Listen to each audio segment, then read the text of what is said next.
It's funny how one Saturday morning can change your entire life. I was 9, sprawled on the living room floor, mindlessly munching cereal straight from the box while cartoons played in the background. That's when Mom and Dad called me into the kitchen, wearing those serious, we need to talk expressions that make any kid's stomach drop. Mason, Dad began, clearing his throat like he was about to announce we were moving to Mars. Your mother and I have been thinking about something important. Mom jumped in, practically vibrating with enthusiasm. We're going to adopt a child. You're going to have a little brother. I sat there, milk-soaked cereal forgotten, trying to process what they were saying. As an only child for 9 years, I was pretty content with my life. My toys were mine. My parents' attention was mine. Everything was perfectly balanced. So naturally, my first question was, why do we need another kid? Mom and Dad exchanged one of those mysterious adult looks that screamed, he'll understand when he's older. Mom leaned forward, her voice gentle. There are many children out there who need loving families, sweetie. We have so much love to give, and we think it would be wonderful to share that with a child who hasn't been as fortunate as you. It sounded noble when she put it that way, but all I could think about was having to share my room, my toys, and worst of all, my parents. 2 months later, Noah arrived. He was 8, just a year younger than me, with wild brown hair and these big hazel eyes that seemed to hold all the sadness in the world. He came from a rough background, bouncing between foster homes, never staying in one place long enough to call it home. The first few days, he was quiet as a mouse, tiptoeing around our house like he was afraid the floor might disappear beneath his feet. But that didn't last long. Within a week, Noah revealed his true colors.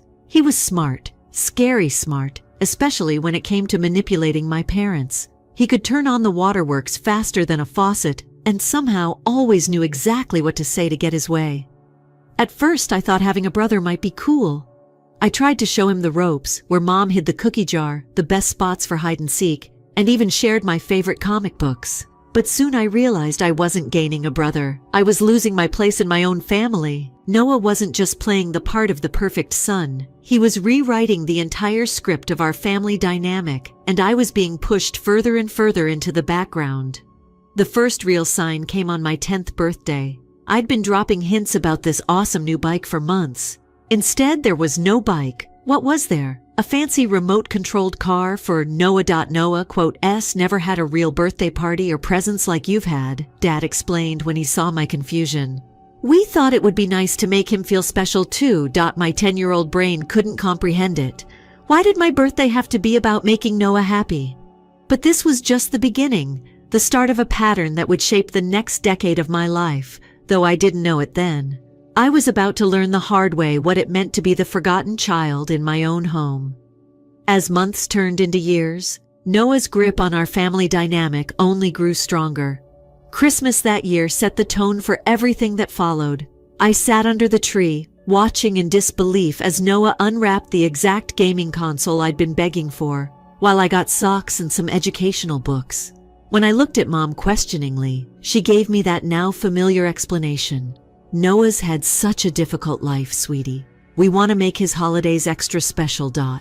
What made it worse was Noah's behavior when our parents weren't looking. The moment they left the room, that angelic expression would melt into a smug smirk that made my blood boil. He knew exactly what he was doing, and he was masterful at it. Even simple things like choosing where to eat became a battle I couldn't win. My favorite place was Tony's Pizzeria. They had the best garlic knots and this awesome arcade section where I held 3 high scores. But Noah? He was all about Burger King. I hate Burger King. Guess where we ended up eating 9 times out of 10? Noah's still adjusting, Dad would say. We need to make him feel comfortable. But Noah wasn't adjusting, he was calculating. Every tear, every sad story, and every moment of apparent vulnerability was perfectly timed for maximum impact. He'd wait until family gatherings to share stories about his time in foster care, ensuring every aunt and uncle would shower him with attention and praise for being so brave. School events became particularly painful. Both my parents would move heaven and earth to attend Noah's activities, every science fair, every parent-teacher conference, every minor presentation. But when it came to my events, "We'll try to make it, buddy," became their standard response. I'll never forget my solo in the school concert. I'd practiced for weeks, nailing every note. The night of the performance, I scanned the audience, hope still stubbornly clinging to my heart. But there they were, 2 empty seats in the parents section. Later, I learned they'd skipped my concert because Noah had a stomachache and needed them. The favoritism wasn't just about big events either. It seeped into every aspect of our daily lives. If Noah and I disagreed about what to watch on TV, he got his way. If we both wanted the last cookie, it was his. If we got into an argument, I was automatically the one at fault. Every single time I started retreating into myself, spending more time alone in my room with headphones on, trying to drown out the sound of my parents lavishing praise on Noah for the most mundane achievements. Noah loaded the dishwasher. Isn't he thoughtful? Noah got a C in math. He's trying so hard. Meanwhile, my straight A's barely warranted a glance. My friends started noticing the change in me. My best friend Jake would ask why I never invited anyone over anymore and why I always seemed down. How could I explain that I felt like a ghost in my own home, that I was slowly being erased, replaced by the perfect adopted son who could do no wrong? The worst part was the self-doubt that started creeping in. Maybe there was something wrong with me. Maybe I wasn't trying hard enough. Maybe I just wasn't as lovable as Noah. These thoughts would keep me up at night, staring at my ceiling, wondering what I needed to do to make my parents see me again. It was during one of these sleepless nights, listening to the sound of my parents praising Noah for winning some minor participation award at school, that I started to realize something had to change.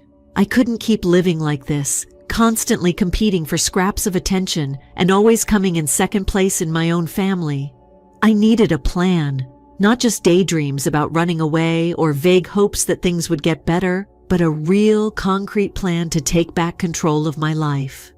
I was tired of being the understudy in the play of my own life. It was time to write my own script. Little did I know, my 16th birthday would be the catalyst that would set everything in motion.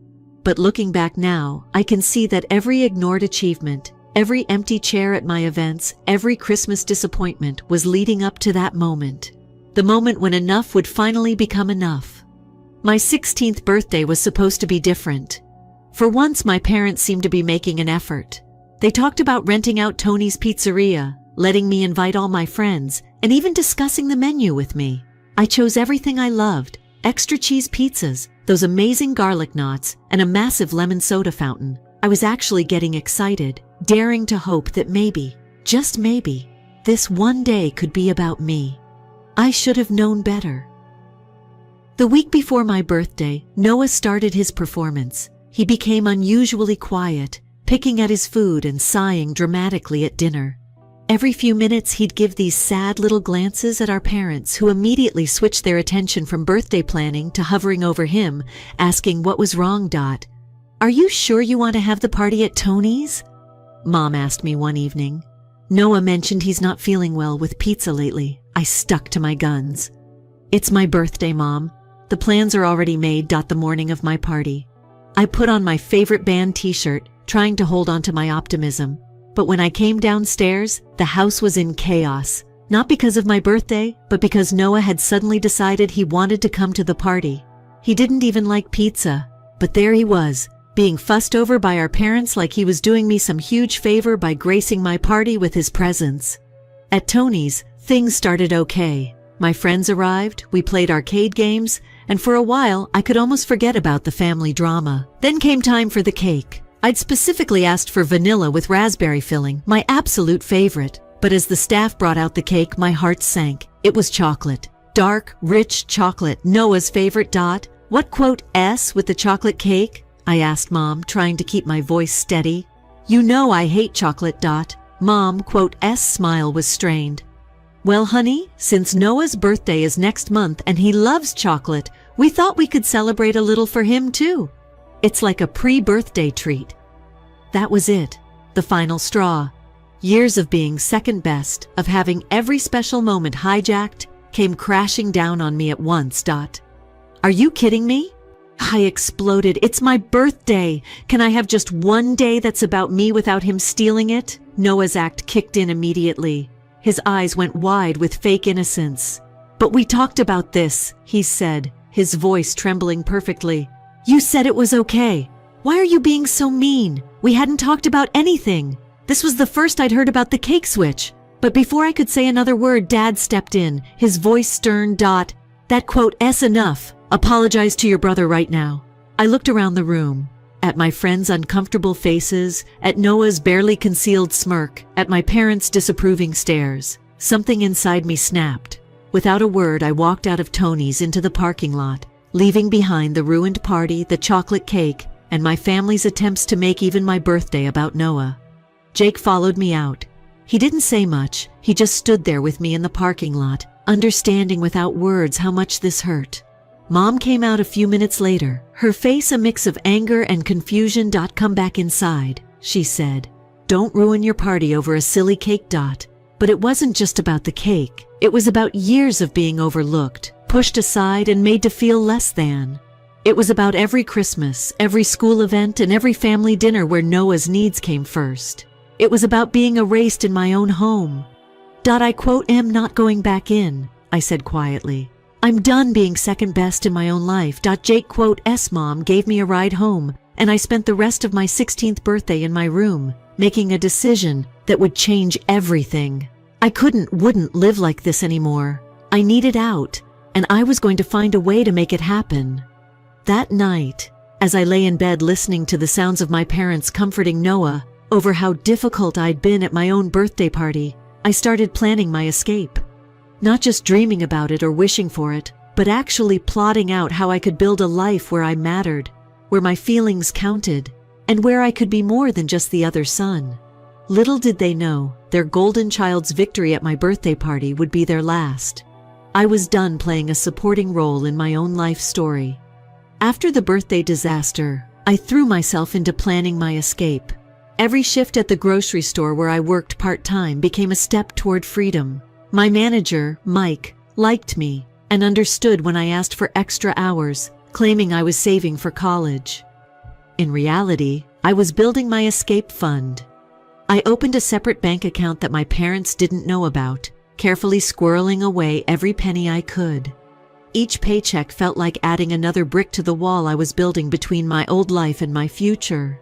I worked every extra shift I could get, restocking shelves and bagging groceries until my feet ached, but the growing number in my savings account made it worth it.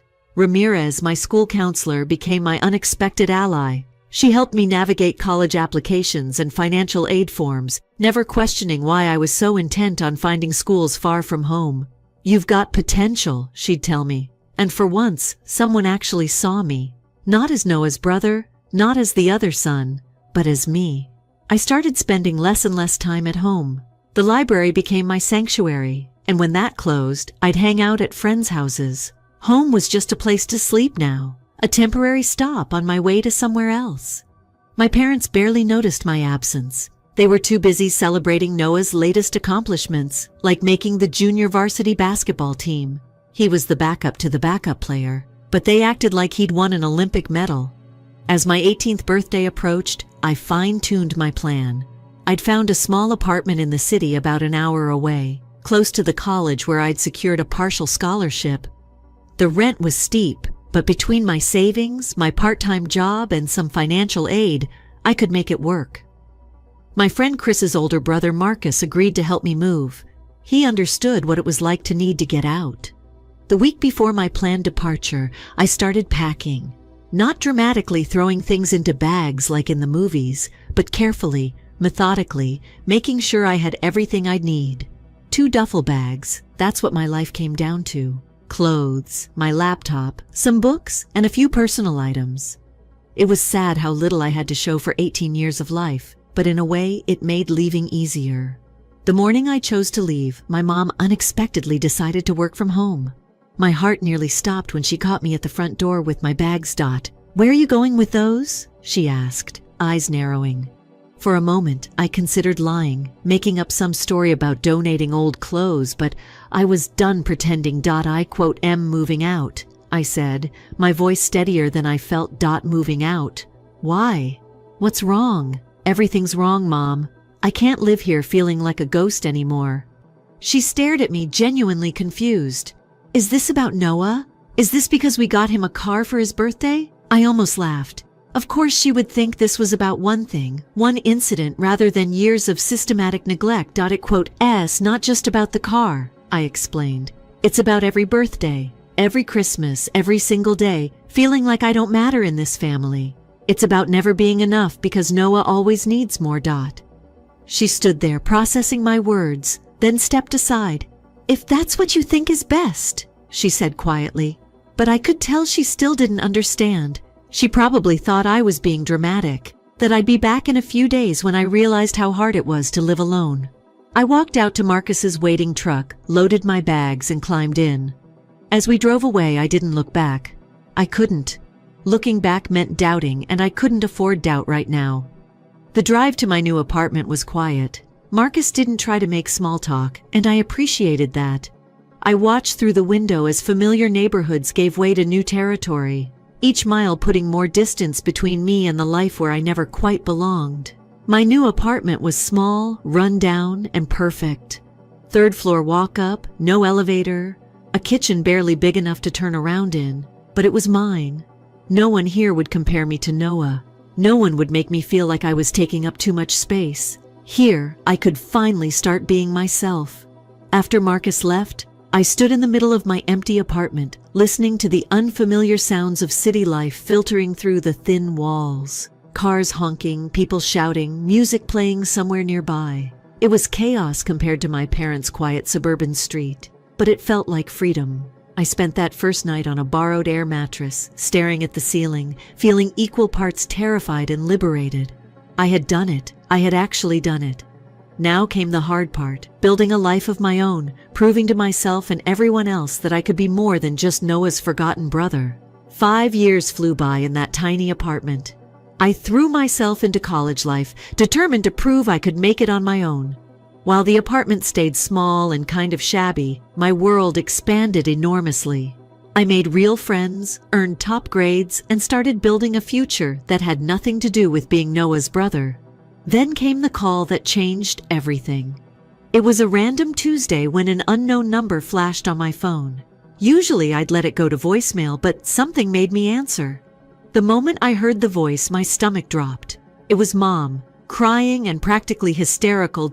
We've been looking everywhere for you, she sobbed. Please, can we meet? We need to talk. After 5 years of silence, I'd grown enough to feel more curious than angry. I agreed to meet them, but on my terms, at the old pizza place where my 16th birthday had fallen apart. I figured if we were going to rehash the past, we might as well do it where it all started to unravel. When I walked into Tony's, they were already there. Mom looked older and more worn, and Dad seemed to have aged a decade. They hugged me awkwardly, asked about my life, and made small talk about how well I looked. I answered their questions vaguely, waiting for the real reason behind this sudden reunion. Finally, I cut to the chase. Why are you really here? The silence that followed was telling. Mom and Dad exchanged looks before Dad cleared his throat. Well, you see, we're in a bit of financial trouble. Turns out they'd bought Noah a brand new car for his 20th birthday, something flashy and expensive that he'd been begging for. Now they were drowning in debt, and Noah, their perfect son, wasn't helping with the payments. We thought maybe, since you're doing so well. Mom's voice trailed off hopefully. I almost laughed. 5 years of no contact, and they were here asking for money to cover another of Noah's expenses. Some things never changed. I'll help, I said, surprising even myself. I'll send you the cash next week. Their relief was palpable. They hugged me again, telling me how they knew I'd do the right thing, and how this would make everything right between us. They didn't apologize for the past. They didn't acknowledge any wrongdoing. In their minds, I was finally fulfilling my role, supporting the family's golden child. What they didn't know was that I had a plan. Through my college connections, I'd met someone who could create convincing fake bills. Not technically legal, but neither was what I had in mind. A week later, I sent my parents an envelope stuffed with counterfeit cash. I knew exactly what would happen. They'd give it all to Noah, and Noah, being Noah, would do something stupid with it. I wasn't disappointed. Noah took the money straight to a casino, convinced he could multiply it. Instead, he got caught trying to pass fake bills. The casino's security didn't take kindly to that, and neither did the police. Noah was arrested. No amount of tears or sob stories could get him out of this one. My parents couldn't help. They were as shocked as he was to learn the money was fake. Their perfect son, their golden child, was going to jail. I blocked their numbers again after that. Let them figure out their own mess for once. Meanwhile, I celebrated my revenge with a weekend at a luxury spa with my girlfriend Sarah. As I sat in the hot tub, sipping champagne and watching the sunset, I couldn't help but appreciate the irony. All those years of them favoring Noah, and in the end, I was the one living well while he sat in a jail cell. Some might say what I did was cruel, but I see it as poetic justice. They spent years teaching me that I didn't matter, and that Noah's needs always came first. Well, they got what they wanted. Everything they did was for Noah, and now they could deal with the consequences of spoiling their golden child. As for me, I graduated at the top of my class, landed a great job at a tech firm, and finally moved out of that shabby apartment into a place with an actual view. Sarah and I are talking about getting married next spring. Life is good. Sometimes I wonder if my parents ever realized what they did wrong, if they ever understood why I left. But then I remember that it doesn't matter anymore. I'm not that overlooked kid anymore, desperately seeking their approval. I built my own life, created my own happiness, and finally wrote my own ending to this story. They say living well is the best revenge, but I disagree. Living well while watching karma catch up to those who hurt you, that's the best revenge of all. Story 2. Here's the deal then. I have always supported my family, particularly my niece. Since my brother died away a few years ago, her mother, my sister-in-law, has been struggling. She is 13 years old. I helped out where I could, covered costs, and ensured my niece wouldn't be left without. I never gave it a second consideration. To be honest. Family? Correct. In any case, the day this all happened began like any other. After a typical workday, I was on my way home. I'm excited to relax and perhaps watch some television. However, I realized something was wrong as soon as I entered the room. I could not stop my phone from ringing. When I examined it, I noticed some texts and a few missed calls from my sister Dash in Dash Law. None of them made much sense though. "You must pick up," she said again. "You're in danger and it's serious. No background, nothing." I'll admit that at first I dismissed it. I assumed there was some financial drama or something. I disregarded it since she had been in and out of financial trouble recently, and I had previously had to save her. I assumed that when I had settled down, I would give her a call back, but about an hour later, I received another call. However, it came from a blocked number this time. When I responded, I assumed it was a hoax call, but the caller said, "Hello, is this your name? Detective so-and-so is this person. Come down to the station, please." I took notice of that. There was a sense of dread that I cannot even describe. It's the sensation that something is really wrong, but you don't know what it is. However, your stomach is yelling at you. They refused to provide me any information over the phone when I inquired what was happening, just demanded that I come down right away. After grabbing my keys, I headed directly to the station while attempting to think of every reason why I may be there. However, I was unable to think of anything logical. They took me into one of those sterile, frigid rooms with metal seats and a table when I arrived, and the whole scene gave me the impression that I was in a horrible crime drama. With a grave expression on his face, the detective sat down across from me and inquired as to why I was there. I refused, but my mind was already racing, trying to figure out what in the world was happening. After that, he informed me that my niece had made some grave charges against me. At first, I simply blinked at him, trying to take it all in. However, I felt as though I had been hit in the belly when he reiterated what she was saying. I wouldn't even say what she was accusing me of aloud. There was something that, to be honest, made my skin crawl. I was stopped in disbelief, astonished. Naturally, my immediate reaction was to reject it. I told the detective that I couldn't believe she'd say anything so awful, that I'd never do anything like that, and that this had to be some sort of mistake. This was my niece, after all, a child I had essentially assisted in raising since her father died. It was simply nonsensical. Here's the problem, though. Oh, right away, the detective was staring at me as if he had already decided that I was guilty. Things weren't looking good for me, he continued, adding that they had already begun an inquiry. It seems that they had also spoken with her mother, who was completely in favor of her daughter. It hurt to hear it, but I was also completely perplexed. Why would my sister-in-law just support this after all? What was the source of all this? I was in a panic at that moment. Being accused behind your back is one thing, but hearing it directly from a detective in an interview room is quite another. It a completely different degree of terror. He persisted in his questioning about if I had anything to conceal. I wanted to be honest if there was anything. I was beginning to think I was going crazy, as if everything had been a nightmare. I was unable to wake up. After a while, he requested permission to examine my home. He gave the impression that I had no other option. I thus concurred. After all, I had nothing to conceal. I really wanted to do everything in my power to establish my innocence at that time. However, I felt nauseous at the thought of them searching my house and everything as if I were a criminal. They questioned me and kept me waiting for hours before letting me go. However, nothing was actually clarified by them. I was just informed by the detective to be accessible and that they would be following up shortly. My mind was racing with questions I didn't know the answers to, and I was in a trance as I left that station. What led to this situation? Why would my niece say such a terrible thing? And why in the world did my sister-in-law support her in that way? The reality struck me like a ton of bricks when I arrived home.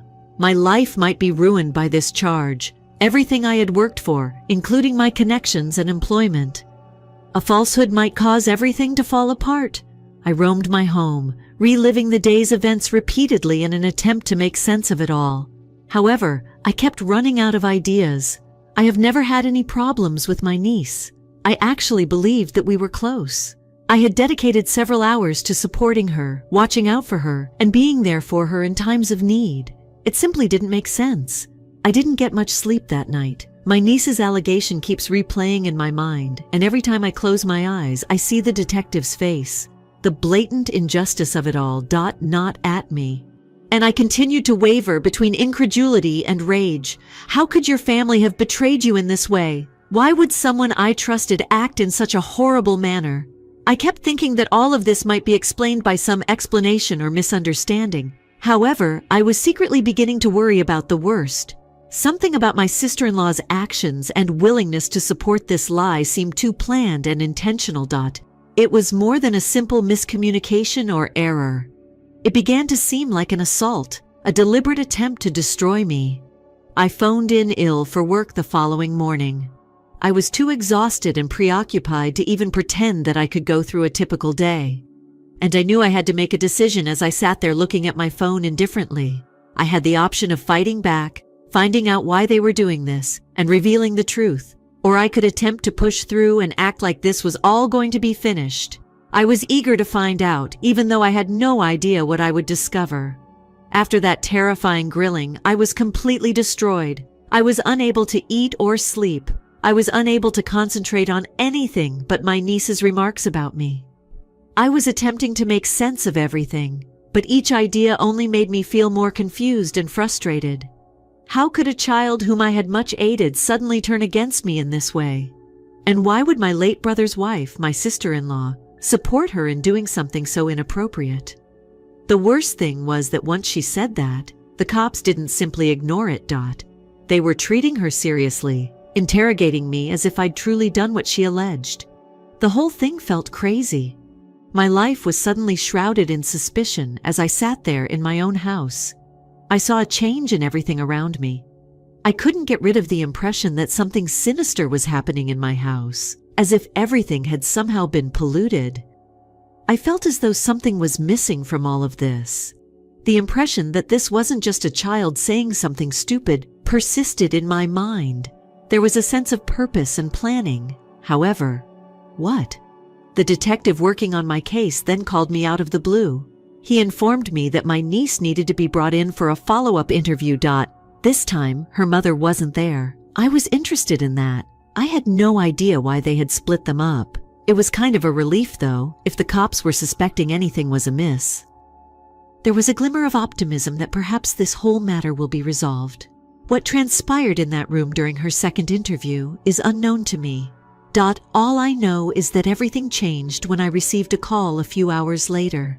The detective's voice changed, as if he had suddenly decided to support me. He informed me that my niece acknowledged fabricating the charge. The breath from my lungs, she fabricated it. I wanted it to be a lie after all. Since that was a lie, of course, it was something another entirely to hear it verified. I had an odd mixture of relief, rage, and, to be honest, outright betrayal. I questioned him about her words and the reasons behind her dishonesty. However, he stated that he was unable to provide all the information over the phone. He just informed me that she had been coerced into it by her mother, my sister in law. When I hear it, I cannot explain it. Blood is thicker than water, isn't that a saying? However, I got the impression that my own family had carelessly thrown me under the bus at that very time. My sister-in-law had coerced her own child, her own daughter, into lying and accusing me of a crime that could not be forgiven. For what purpose? There was no sense about it.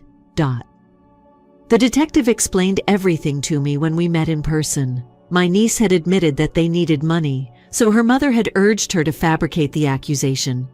Additionally, my sister-in-law believed that this would be a simple method of blackmailing me. The whole idea was to put me in a situation where I would be so afraid of the harm to my name that I would pay up, keep quiet, and protect myself. As he told it, I sat there in awe. Each utterance felt like a jab in the back. I had always known that following the death of my brother, my sister-in-law had experienced financial difficulties. I had jumped in to help so many times for that reason.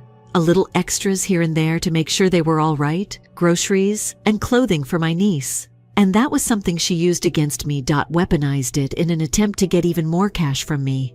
In her statement, the detective clarified that.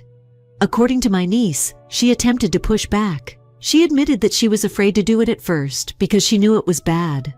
However, her mother had informed her that they had no other choice, that there was no other option.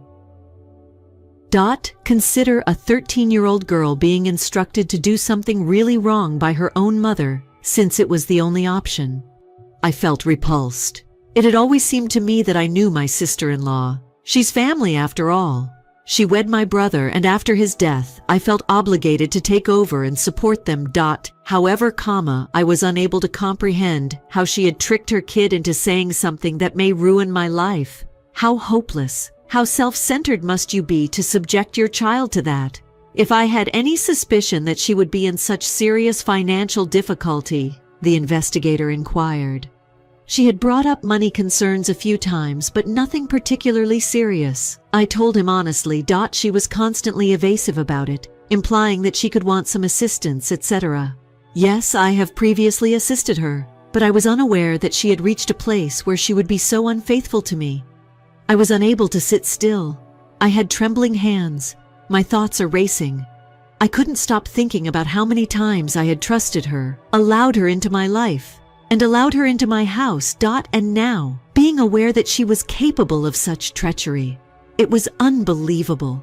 Although I had heard of individuals defrauding one another of their money, this was my family. I never imagined that I would experience it, much less from the folks I had been going out of my way to assist. Then my niece came along. I was no longer sure how I felt about her. I had some sympathy for her.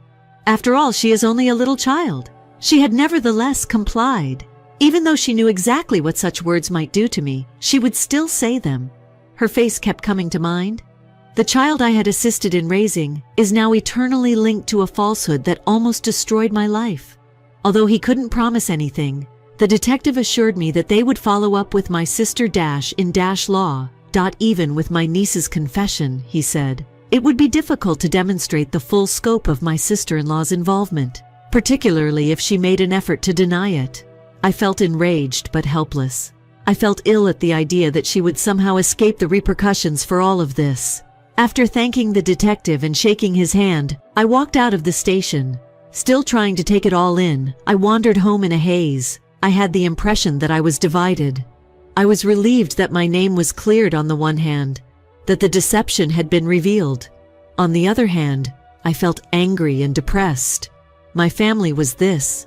For financial gain, my own blood and flesh had attempted to destroy me. Upon arriving home, I simply sat silently and repeatedly relived every experience. The satisfaction of being found not guilty was present, but it was hidden behind layers of hurt, betrayal, and rage.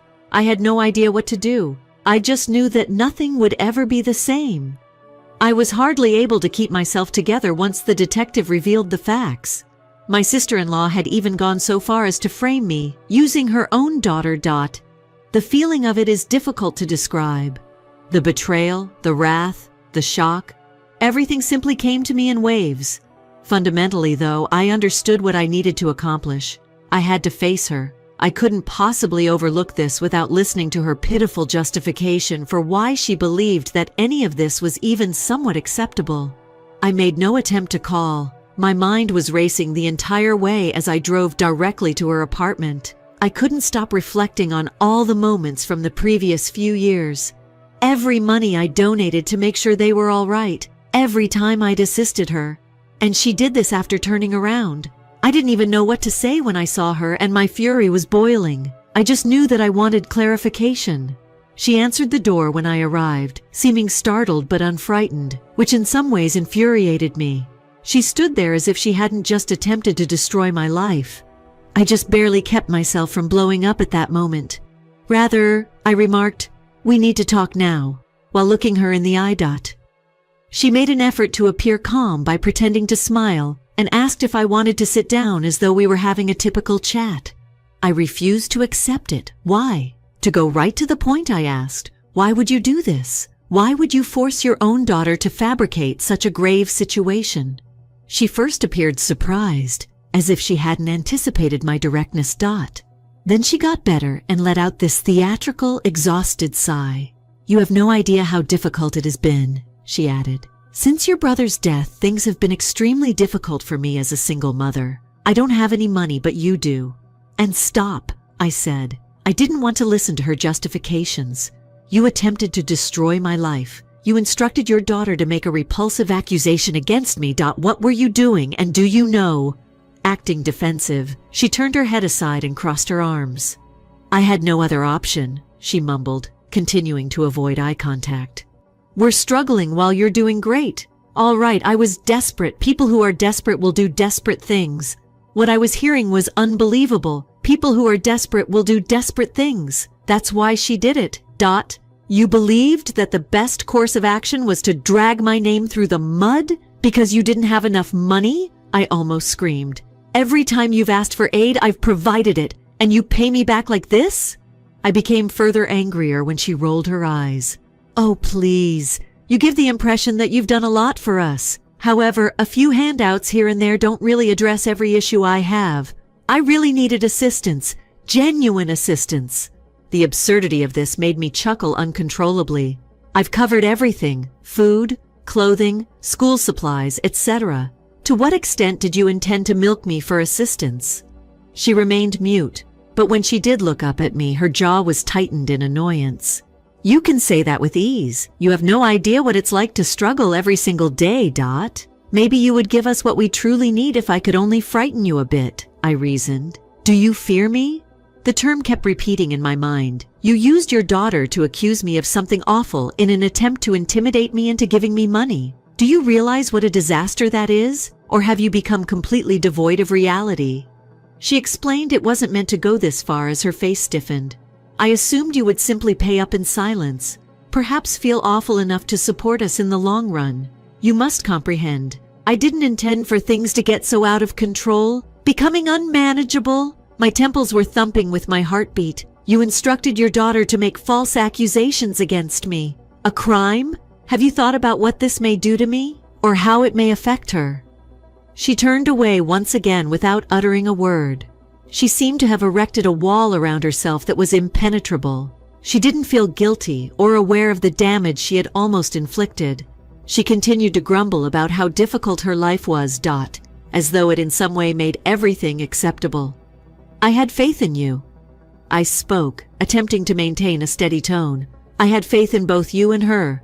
Since the death of my brother, I have made an effort to support you both. You turn it against me, too. You tried to blackmail me by using your own daughter as a weapon. Are you even able to hear yourself?" After a moment, she huffed and looked at me angrily. All right, perhaps it went too far, but as I mentioned, desperate times need desperate means.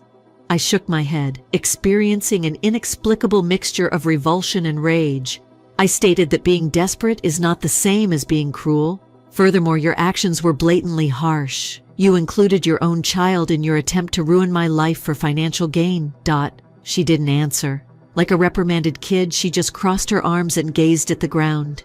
It dawned on me then that she would not hear whatever I said.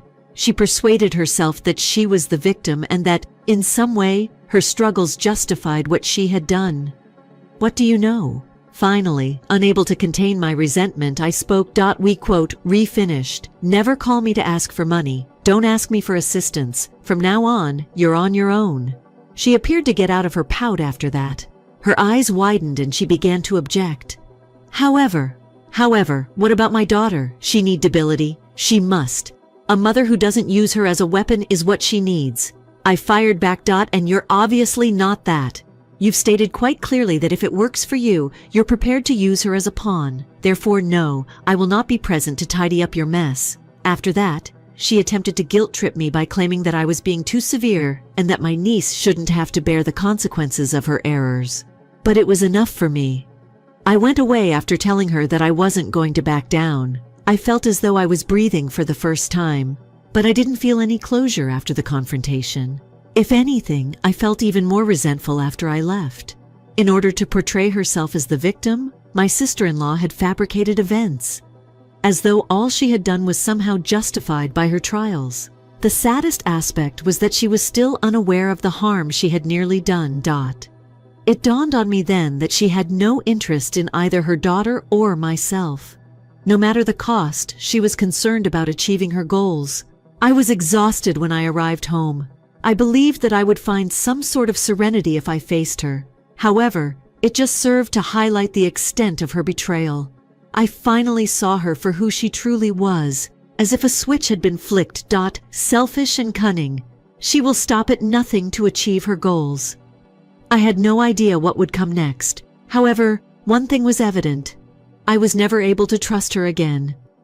Following that encounter, I was exhausted. I believed that I would find some sort of closure, maybe even serenity, after finally confronting her and cutting her off. If anything, though, I was much more shaken. I felt as though I had been speaking to a wall the entire time. She didn't feel guilty or truly comprehend what she had done. In all honesty, the woman believed she was the victim in this situation. After arriving home, I spent a considerable amount of time sitting quietly and mentally reliving everything. I made an effort to ignore it, tell myself I didn't have to deal with her. That I was no longer in debt to her. But something heated up inside of me every time I remembered her contorted justifications and the lack of regret in her eyes. She had nearly destroyed my life, trying to coerce and extort me by using her own kid.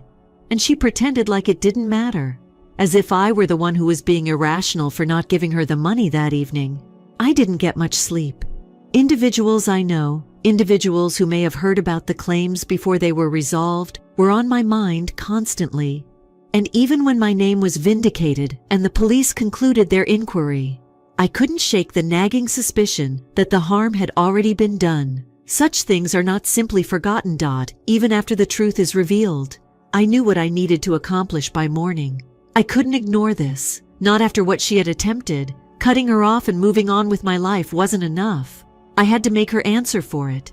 If she would go this far just once, with another person, who's to say she wouldn't attempt it again? She even brought her own children into this situation, which was the saddest part.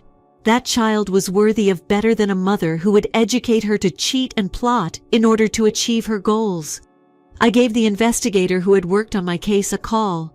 I intended to file charges against her, I told him. At first, he was rather taken aback. I was probably thinking that I should just move on because the claim had been shown to be untrue. However, he understood when I told him everything she had said during our encounter, including the manipulation, the blackmail, and the way she put pressure on her daughter.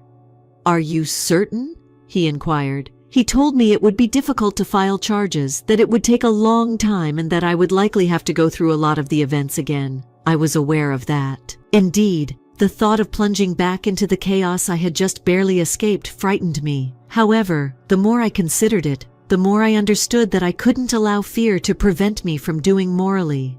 I assured him that I was certain. Of course, I wasn't the only one. It was also for my niece.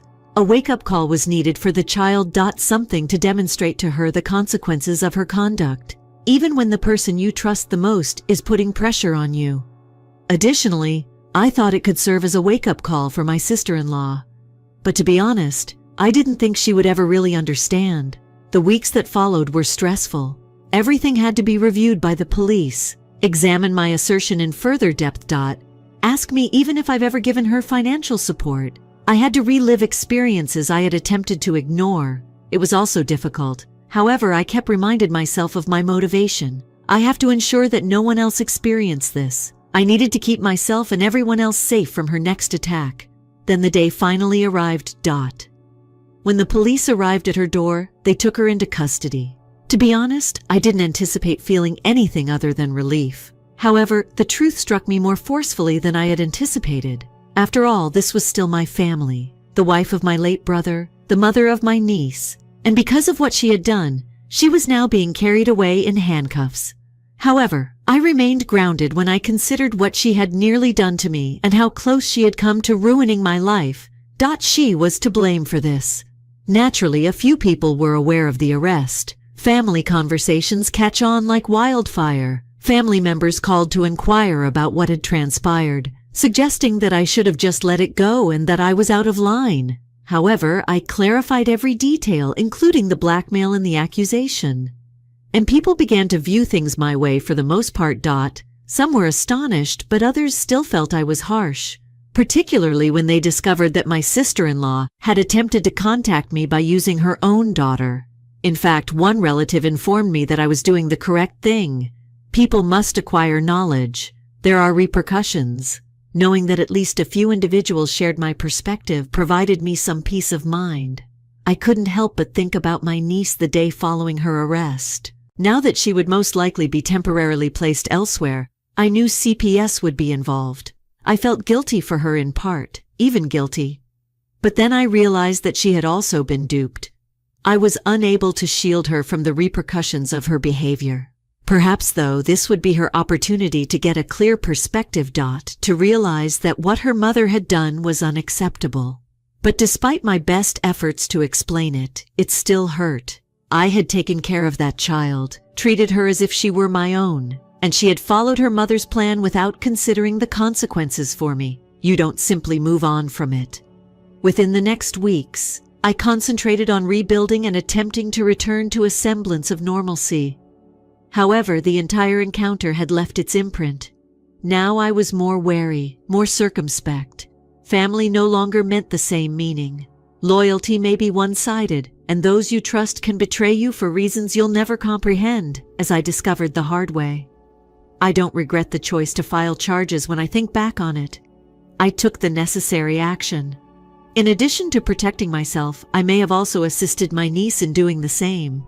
I'm hoping that she'll come to the realization that her mother used us both. I hope she will always remember that lesson. I felt like I was in a strange limbo in the days after my sister-in-law's incarceration.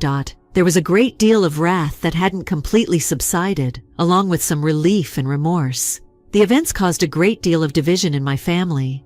While some believed that I was entirely correct, others said that I had overreached myself by accusing her and that I ought to have simply moved on. In a way, it was humorous. No one truly knew what I had gone through, but everyone had an opinion. I made an effort to ignore it. Ultimately, I understood why I had done it.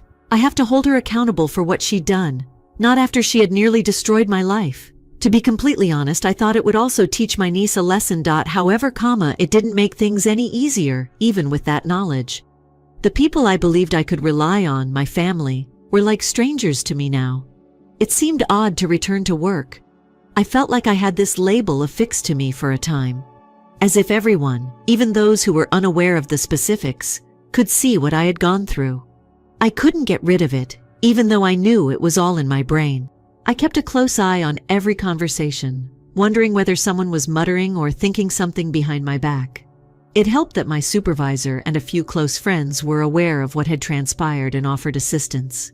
However, I continued to feel as though a thick fog was hovering over me. Every day, I would mentally relive everything, questioning whether there was anything I could have done differently. Was there anything I could have done to stop this? Should I have handled my sister-in-law with more caution? Perhaps I wasn't that trustworthy. It is strange. I had always been an advocate of generosity until this happened, particularly with relatives. Now, though, I couldn't help but wonder about everything. Had I been too gullible to offer assistance? I had always thought of myself as a decent man. However, I began to see that being the nice guy might sometimes make you a target. A family friend who had heard tidbits of what transpired called me about a week after the arrest. I couldn't help but feel guilty when she informed me that my niece was being housed in a temporary foster family. I was aware that her mother had misled her and placed her in a precarious situation. However, that didn't change the fact that she had complied. It's difficult to see past that. I'm still hearing about her being in a foster home by herself. Strike me. That shouldn't have to happen to any child, even if they were involved in something so dysfunctional. There was a part of me that wanted to get in touch with her, maybe through CPS, check in, or provide some sort of assistance. However, each time I considered it, I only felt this wall of rage rise once again. I felt hesitant to extend forgiveness, not quite yet. One day, perhaps.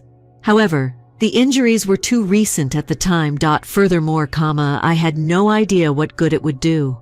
She required time to absorb everything and comprehend the repercussions of her behavior.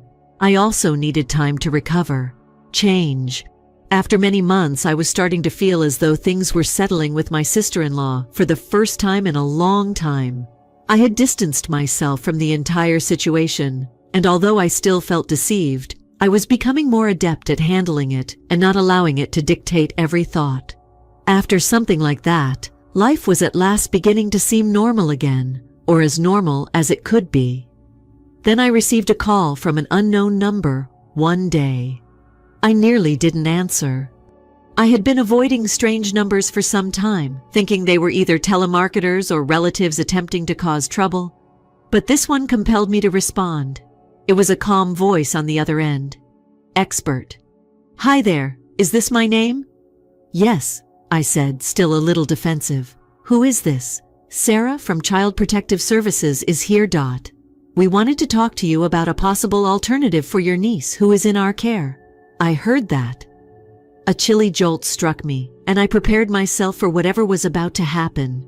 She continued by saying that since my sister-in-law's arrest, my niece had been placed in temporary foster care. It seems that they had contacted other relatives, but they were either unwilling to take her in or didn't fit the requirements. They called me to ask whether I would be interested in temporary custody. I stumbled, feeling a wave of emotions I wasn't prepared to deal with. I don't know. I'm not certain if I'm the best choice. Sarah was kind, allowing me to take it all in. She clarified that the circumstances surrounding my niece's situation were complex, that she had experienced a lot with her mother, and that her surroundings had not exactly prepared her for success. She sounded empathetic and understanding, as if she understood how difficult this was for me. Perhaps she did. She has likely dealt with similar issues in the past. In a minute, she said, "Look, I'm not suggesting that you must make a decision today. I recognize that there has been a great deal of disagreement, and this is a challenging position. Even if it's only temporary, you would have the opportunity to provide her some stability as a family member." We decided to speak again in a few days after I promised to give it some thought. I simply sat there looking at nothing when I hung up, trying to make sense of anything at all. It was daunting to think about bringing her in. I wanted to assist her in some way. She had experienced her own mess and was only a child. However, a part of me was still troubled by the sorrow and treachery she had caused. The next several days were hectic, even if her mother had forced her to do it. I was unable to concentrate at work. I also had trouble sleeping. I felt like everything else was unimportant because of the decision, which weighed heavily on me. I continued to go back and forth, attempting to consider my alternatives. On the one hand, in spite of everything that had transpired, she was still my niece. I had seen her mature. I recalled holidays, birthdays, and occasions when I had delivered food and presents, being aware of her mother's financial difficulties. I couldn't deny that I still wanted to protect her and give her a chance at a good life, since I had treated her like my own kid. I made an effort to persuade myself that perhaps, given the correct circumstances, she might be able to develop beyond what her mother had done. However, I was unable to ignore what she had done. The probe, the charge, the restless nights and ongoing nervousness, the sensation that my own life is being tried. She spoke things that had almost devastated me while staring at me with her icy, practiced stare. No matter how much I told myself she had been twisted, it was difficult to imagine her as an innocent child after that. I had a sneaking suspicion that she was a pawn, that she had followed instructions. However, the harm was not undone by that. The opinions of my friends were divided. Some people advised me that it would be too painful to revisit that wound. After what had transpired, it was too dangerous to bring her into my life. Others said that it may be a chance to change things, that I might be the uplifting influence she needed to change her situation if I took her in. They had no idea, however, what it was like to have someone you believed you could trust endanger your entire existence. They had never experienced that degree of treachery. I finally consented to see her. I arrived anxious and unprepared for the monitored visit that CPS had scheduled at their office. She was seated there as I entered, seeming smaller and more frail than I had recalled. When her eyes met mine, I briefly caught a glimpse of fear, possibly even remorse. She hardly looked at me as she whispered a hi. Unsure of what to say, I sat across from her. She had changed appearance, more secluded, nearly defensive. She seems to have surrounded herself with walls. I saw I was doing the same thing, even though I wasn't sure I could get through those walls. Every instinct told me to defend myself, so I sat there on high alert. In an attempt to initiate the discussion, I cleared my throat. "How are you doing?" All I could think to say was that. She gave a shrug, avoiding eye contact. "I suppose it's all right. Not the same." After a little silence, she said in an almost audible whisper, "I apologize." Something in my chest constricted as I heard those words. I had been anticipating an apology. I was hoping she would admit what had occurred. It felt hollow now that she had said it, though. Or perhaps I was the hollow one. I was no longer able to tell. Unsure of when the visit might conclude, we sat there awkwardly and quiet. CPS asked whether I had made up my mind. On the way home, I realized that I already knew the answer, even though I had told them I needed a little more time. I truly wished to assist her. However, I was also aware that having her living with me would serve as a continual reminder of what I had experienced. I would constantly question if I could trust her, whether she was sincerely remorseful, or whether she was simply saying what she thought I wanted to hear. And you can't construct a home that way. I phoned Sarah again a few days later and informed her of my choice. She would not be staying with me. It wasn't an easy decision, and I certainly didn't think I would ever have to make it.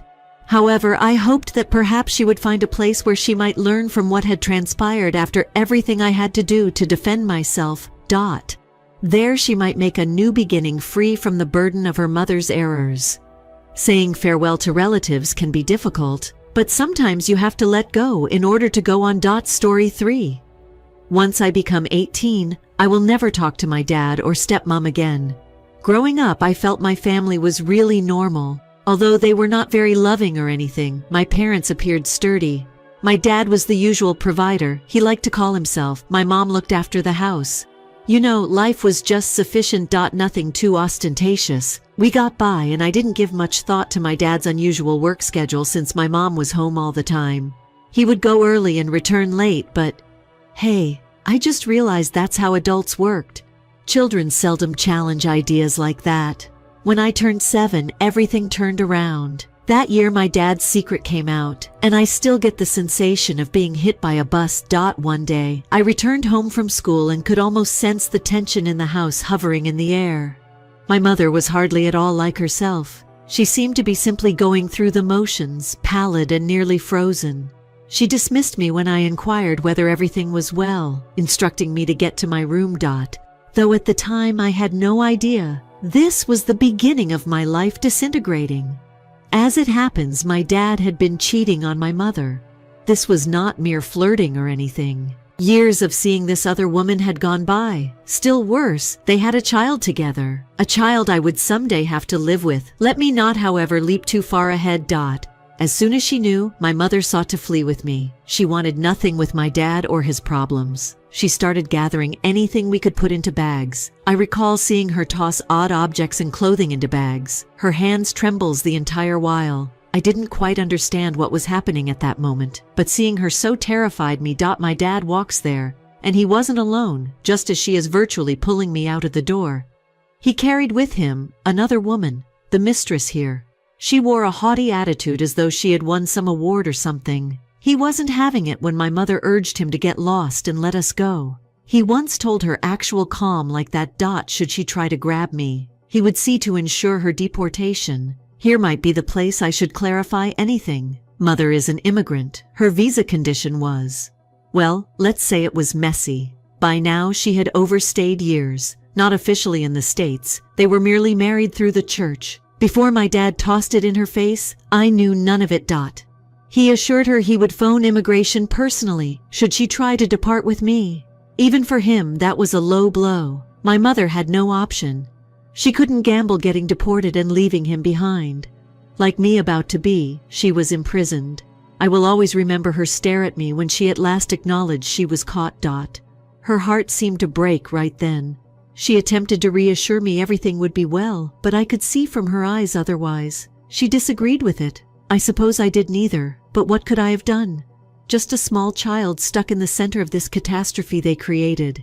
My dad then brought me to live with his mistress. It seemed as though I had been thrown into some warped variation of my former existence. I suddenly no longer lived in my own house, and everything around felt weird and incorrect. Mistress. To simplify matters, I'll just name her M. Day 1 made it really evident that I was not present to participate in their family life. Not exactly. I was only a handy additional pair of hands. A friend for her and her son. Her son is. Although I knew my half-brother required special attention, he had Down's syndrome. It was very clear they wanted me to be the one doing most of it. The first few days passed in a haze of directives. Aid him with this, watch him eating, prevent him from straying.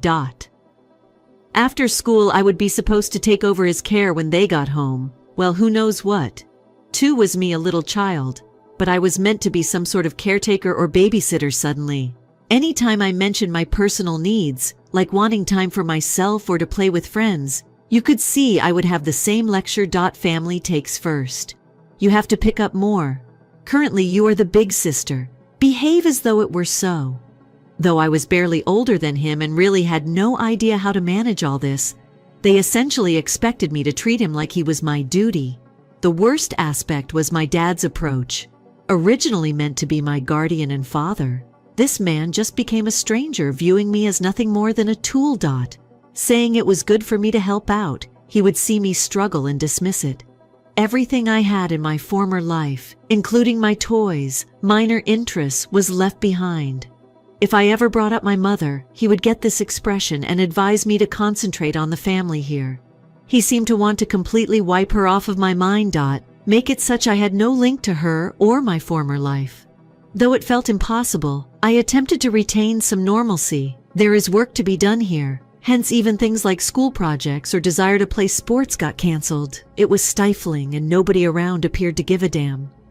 Seeing other children at school with their parents, I could only feel this strange mix of envy and resentment. How did I get with a dad who considered me as nothing more than an unpaid worker? Why did I have to lose my mother only because he messed a M? She let me live with them, acting as though she was doing me some kind favor. She would go on about how fortunate I was to have a roof over my head, as though her generosity defined my entire life. It made no difference that my dad drove this entire disaster upon us. She treated me as some unwelcome visitor in my own father's house. One evening I listened in the kitchen while they spoke.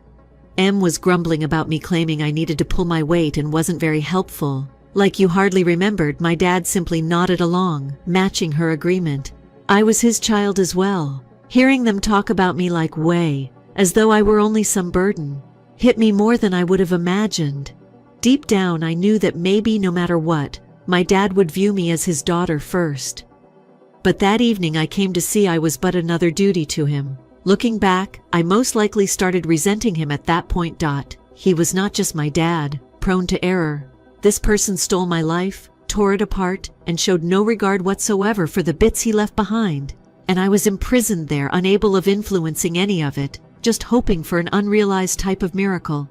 Em was all about ensuring her son took front stage, and my dad agreed wholeheartedly.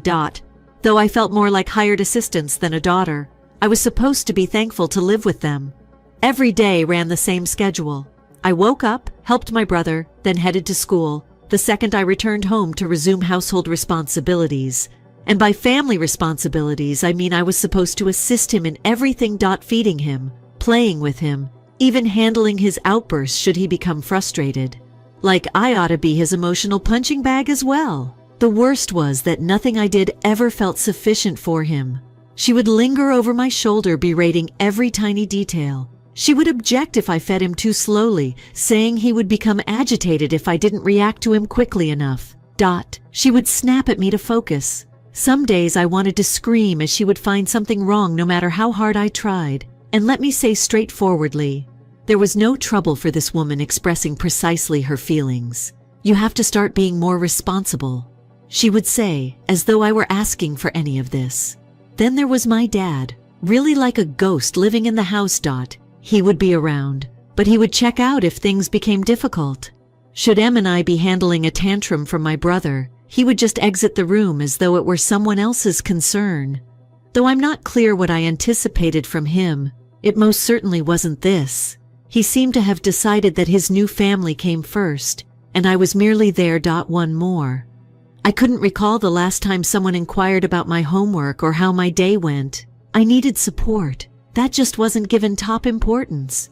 Even things like getting me clothes or school supplies felt like a weight to them. They would discuss how costly it was to look after my brother, and how everyone in the family had to give up something for his benefit.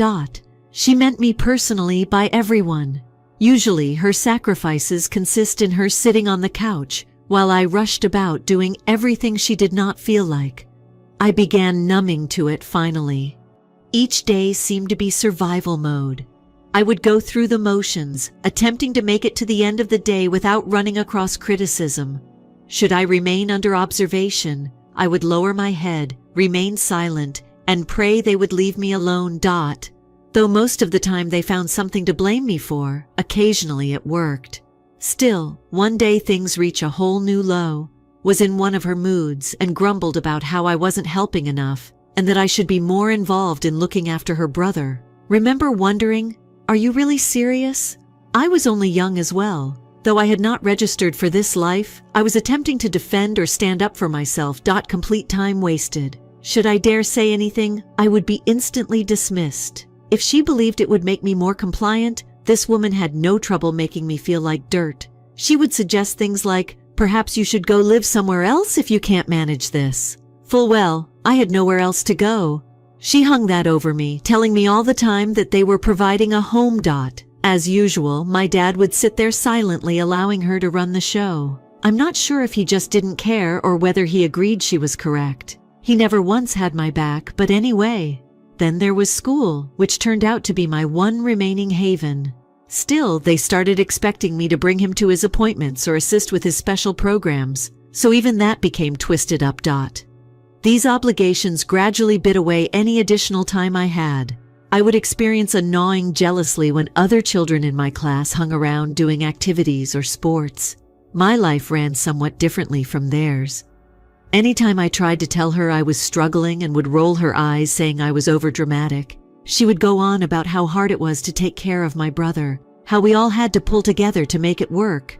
I would come home tired just to get thrust back into caretaker mode. Honestly, though, there was no we, only I was doing. Acting as the martyr for preserving this family, she sat back while I worked on the messy chores. One evening, as everything simply boiled over, I will never forget. My school day had been really difficult. I was simply done. The night before, I slept poorly. Along with having a bad day, my brother was acting differently than normal. I was running on fumes by supper time. She snapped at me, telling me I was useless if I cannot do this easy work. Therefore, I must have been moving too slowly for my liking. That was all. It was intolerable now. If it's so easy, why not you do it for a second? I asked her straight in the eyes. I had assumed I would lose. She just stood there silent. Then her face contorted in fury and she virtually yelled at me, stating if I wanted to live away from them, I should do so. Like nothing was happening, my dad was seated there finishing his meal. Hoping he would intervene, I gazed at him. Perhaps speak to someone to defend me. He sighed like I was some inconvenience he had to deal with. In that instant it struck me. He never was going to support me. Not against her though, not for anything specifically. In that house I was utterly alone. I then just quit trying to resist. Not worth the tension, was it? To be honest, I had none in me anymore. I would follow their directions, go through the motions, and try not to draw notice. That numbing I had been experiencing, it was sliding towards something darker. Emotion, fury, bitterness, even hate maybe. Knowing that any indication of resistance would just make things worse, I kept it all bottled up though. I began to consider maybe this was simply my life right now. Imprisoned in a house unfit for me, trapped in a position I never desired with no escape. Every day unfolded the same pattern, learning, come back home and finish housework. Looking after my sibling is important. Get shouted at, go to bed and repeat all the following day. Deep down though, there remained a shard of hope clinging to me. Neither when nor how I should have known. I was resolved one day I would leave there. The only thing keeping me going was that, especially on the worst of days. I had picked a few survival techniques by the time I entered my teens. One of the main ones was being underactive. They would mainly leave me alone if I stayed silent and followed whatever EM advised to do. But primarily, it was insufficient. They attempted to lure me into assisting with my brother's appointments, his treatment, and everything else that took up my time. The older I became, the more they wanted. I suppose that at this time I hardly had an existence apart from them, just what they wanted. Still, I had a bit of a rebellious bent and wasn't ready to let them rule all about the time I became 15. After school, I found a part-time work at a neighborhood business. Since they knew it meant more money for the family, my dad and mom were all too eager to let me work. But what they were unaware of was that my route out was this employment. It granted me liberties. More crucially though, a little cash I could stow away. One day I would probably need it. I told them my shifts were longer than they really were, which gave me some more time. And at that period, what was my activity? I began to slip off to see my mother. After years of practically no communication, she had at last found her apartment not too far from here. Though to me it seemed like paradise, she was renting a small apartment with only the necessities. Just sitting down to chat to her seemed like rediscovering a part of me I had lost. She still was getting back on her feet, working any employment she might obtain. Though I could tell she had trouble, she would up a strong front whenever I visited. The visits escaped my dad's and mother's knowledge. Naturalistically. Should they have, they would have ended them quickly. Usually I just let them know I was staying late at work. This seemed to work as they appreciated me learning responsibility. I would finish up at my work and then head to my mother's. We would just chat while seated on her lumpy couch eating whatever she had in the refrigerator. She occasionally would share with me tales from her early years about her life before to all this turmoil. Among the few times I felt like a true child once more were the ones. Seeing my mother enjoy that, striving yet free, reminded me of what I wanted for myself. She urged me constantly to keep my brain clear and hang in there. She would remark, "One day we will leave this behind," and even though I doubted it completely, hearing her say that kept me going. Those visits kept me sane, but in my world, nice things seldom last very long. I suppose I was overly direct. Alternatively, perhaps one day someone spotted us together. The door went unopened by my mother. I called out her, knocked, but there was no response. My gut sank. Though something indicated it was awful, I did not want to presume the worst. Finding out took not too long. Later that evening heard me on the phone attempting to contact my mother. She wanted to know what I was hiding and questioned why I would have been behaving covertly. Though I attempted to dismiss her, she persisted. I crumbled at last and informed her I had been seeing my mother. She stared startled, then became enraged. I knew I had screwed up as well. My dad sat down with me the next day, not even screaming, which would have made things worse somehow. He seemed deflated, like I had betrayed him or something. I never will forget what he said. "If you keep doing this, you will only make her life more difficult."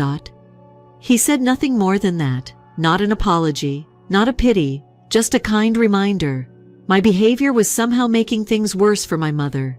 Given that he had placed her in that position initially, I thought he was blaming me for her circumstances, which was ludicrous. 1 week later, I found out. My mother had been sent for deportation. She was gone exactly like that. Returned to a location she hadn't resided in years. I felt crushed. The only legitimate family I had left was hers. She was now beyond grasp as well. Not even fazed by it were my parents. Mom merely shrugged and remarked, "At least now you won't have to skulk around any longer." They behaved as like she were some stranger, as though she hadn't been in my life. It was frustrating.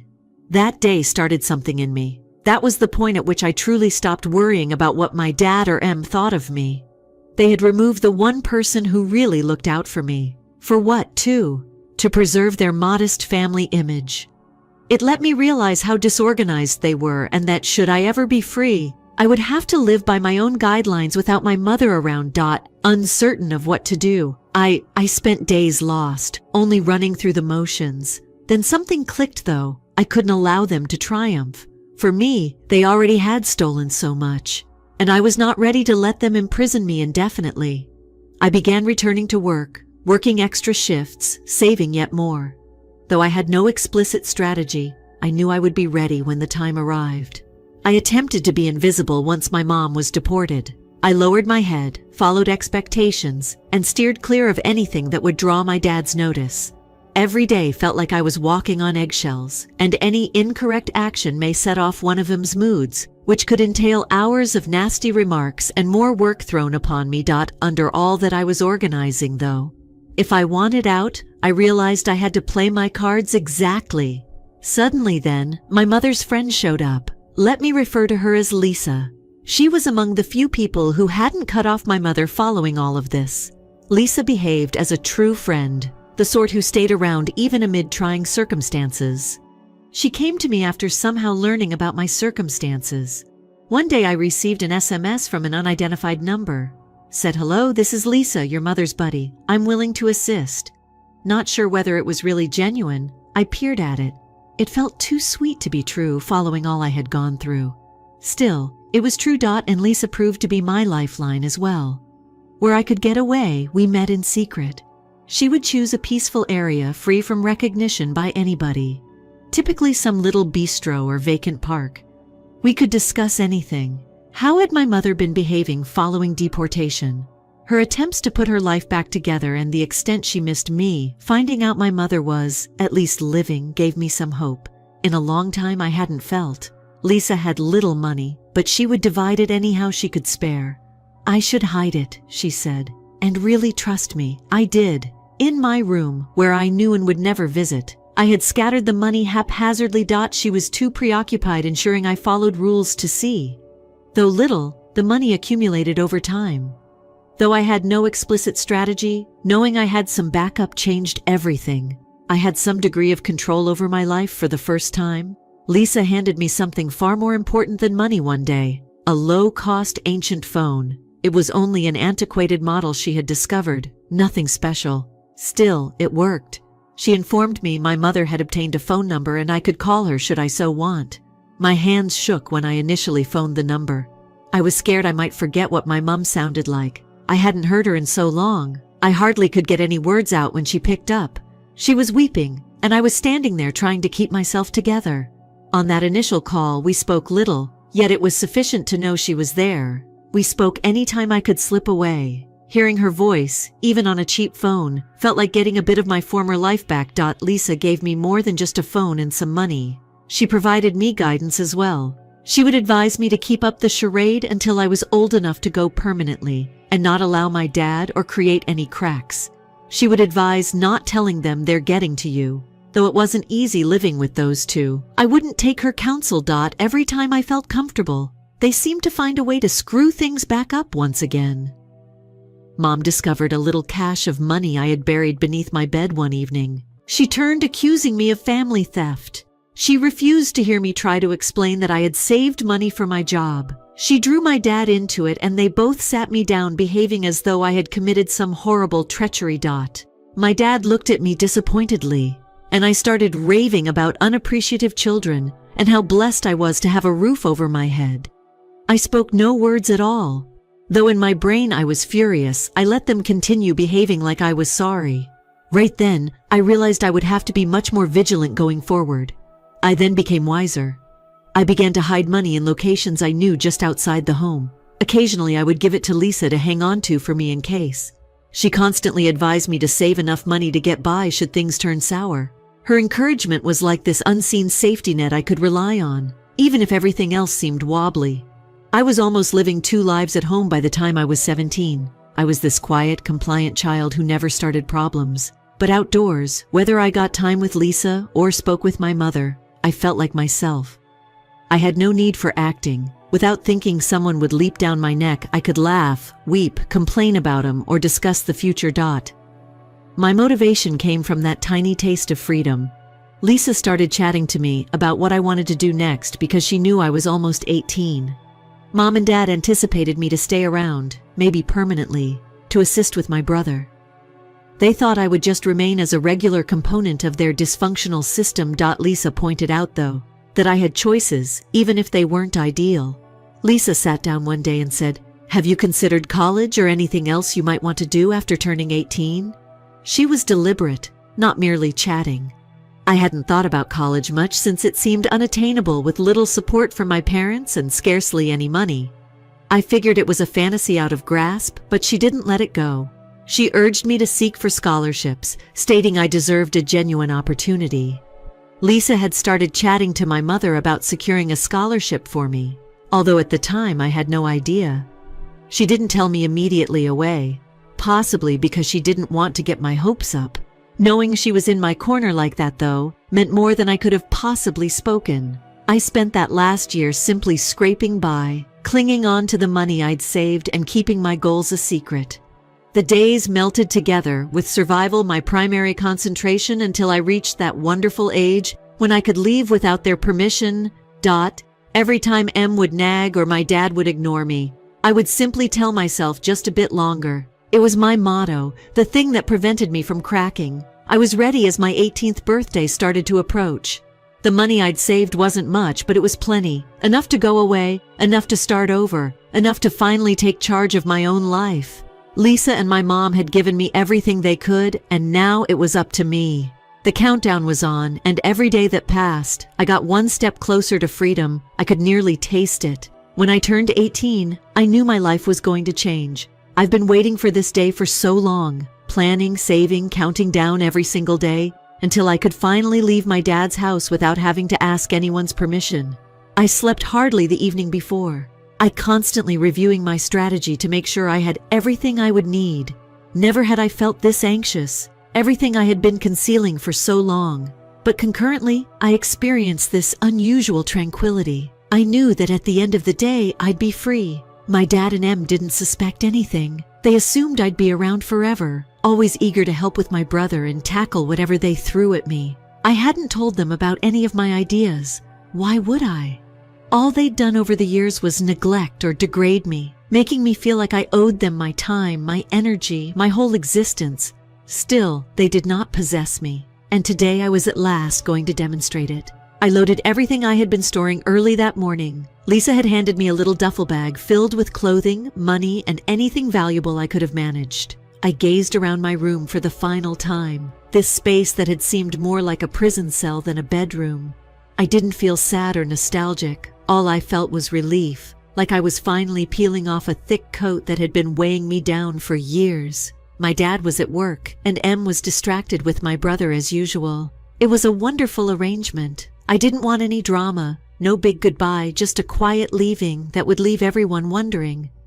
I put notes on the kitchen counter, brief and straightforward. It just said I'm heading out. I'm not returning, straightforwardly. They didn't deserve anything more. I went out the door, and for the first time I felt light. No one was watching me. No one was instructing me what to do. No one was dragging me back. I didn't have to peek over my shoulder or fret about getting home on time. At last under control, it seemed like the nicest thing on earth. Not turning around, I strolled along the street carrying my duffel bag. Once. Lisa was waiting for me a few blocks away, exactly like we'd arranged. She had her car parked by the side of the road, and the second I got in, she flashed me this tremendous grin. "You did it," she said. And honestly, hearing those words made everything strike me at once. I'd truly done it. I was out. I couldn't hold back anymore. I just began to chuckle, a genuine chuckle, the sort I hadn't had in years. We traveled for a little while, catching up and chatting. Lisa resembled in my life a safe, encouraging presence. The only one who had seen everything. She asked not whether I was good, didn't try to dig for specifics. She just let me enjoy the moment, finally free from all the burden. It felt fantastic, like I was shedding a weight I didn't even realize I'd been carrying for so long. Not even the finest thing, though, was that. Lisa eventually removed an envelope from her bag and gave it to me. She stated, "From your mother here." My heart stopped just about here.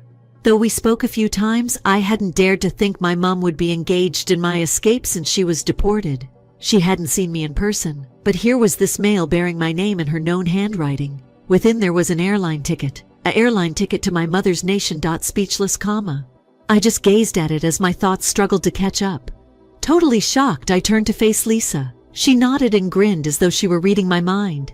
"Your mother has long been working on this. She came onto a scholarship for you at a nearby institution, all set up as this. You see her?" I found it unbelievable. It was almost like a dream, and I almost expected to awaken in that terrible room at my dad's house.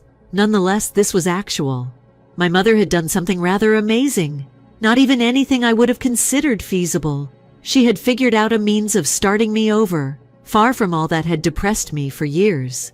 I had her scheduled to visit, spend time with her, seize an opportunity for a regular existence. I spent that whole journey in a fog after Lisa took me to the airport, double-checking the date, the time like it would vanish if I stopped staring at the ticket.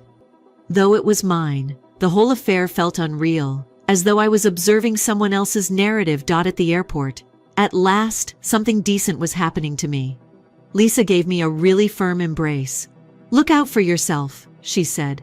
I assured myself I would. I would never be able to pay her back for everything she had done. She had been there for me like nobody else. Knowing I owed her so much, she waved as I passed through security. I waved back. Though this marked the start of something greater, I would miss her. The journey was lengthy, and I slept little at all. Like I had to hang on to each memory to make sure it was genuine. I continued playing everything in my head. I imagined what it would be like to at last see her again, seeing her mother's face, to occupy a room with her free from guilt or shame or the weight of my dad's control. Though it was difficult, I tried not to get overly sentimental. I had something to be excited about once, a future not predicated on someone else's maps. When the aircraft touched down, my heart thumping in response. After customs, I picked up my suitcase and headed into the arriving section, and she was standing there waiting for me, her mother. She seemed older than I had recalled and more worn out. But she was present. She stared with tears in her eyes, a smile starting to crack through. She held me tighter than I'd ever been hugged in my life as I hurried to her. We said very little, simply kept close to one another. That moment seemed to dissolve all I had gone through. At last, I was home. Though I had no idea what the future contained, I felt I could manage anything that came up with her by my side. The years spent caught in a pattern, the loneliness, the wrath, all of that began to dissipate. I was with my mom and free, and for the first time I felt as though I fit someplace. She told me more about the college, the scholarship, the life she had been striving toward for us as we drove to her house. I listened, a mixture of comfort and exhilaration. My starting point now was this, a chance to be someone different than the child looking after everyone else. At last, I would be myself, free from anyone dictating my existence. Reflecting back, none of it makes me regretful. Not the waiting either, not the concealing, not even the arguments with my dad or Em. It gave me greater will to discover my own road and strengthened me. Now, with my mother by my side, I felt I would at last be living the life I had been dreaming about for years. Finally, update. You people would not believe what just transpired. Let me dissect it for you here. A few months after I had at last moved in with my mother, I received some word from back home. It seemed like an odd, twisted epilogue to the dream I had left behind. Though I didn't hear from anyone back there, one day Mrs. Perez, our former neighbor, sent me a note. She had been one of the few kind individuals I had around back when I was living with my dad and Em. She would occasionally slip me food when I was left to fend for myself, or give me little items I needed. I totally forgot about her in the turmoil of leaving. Always, with that kind grin that says, "Hang in there." She tried to help, but she never had much. Not least of all, seeing her note surprised me. She had heard via the grapevine that I had left and wanted to check in, see how I was doing. I hadn't considered she would reach out. I told her I was at last free and had moved in with my mother.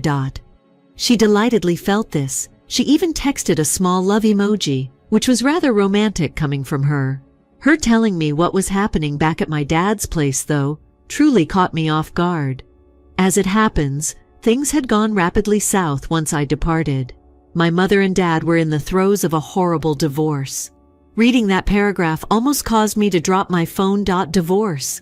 Together, they had always appeared like some unshakable, unhappy team. I had always imagined they would spend their whole lives torturing everyone around them and each other. But evidently the fissures had begun to emerge almost as soon as I was absent from the scene.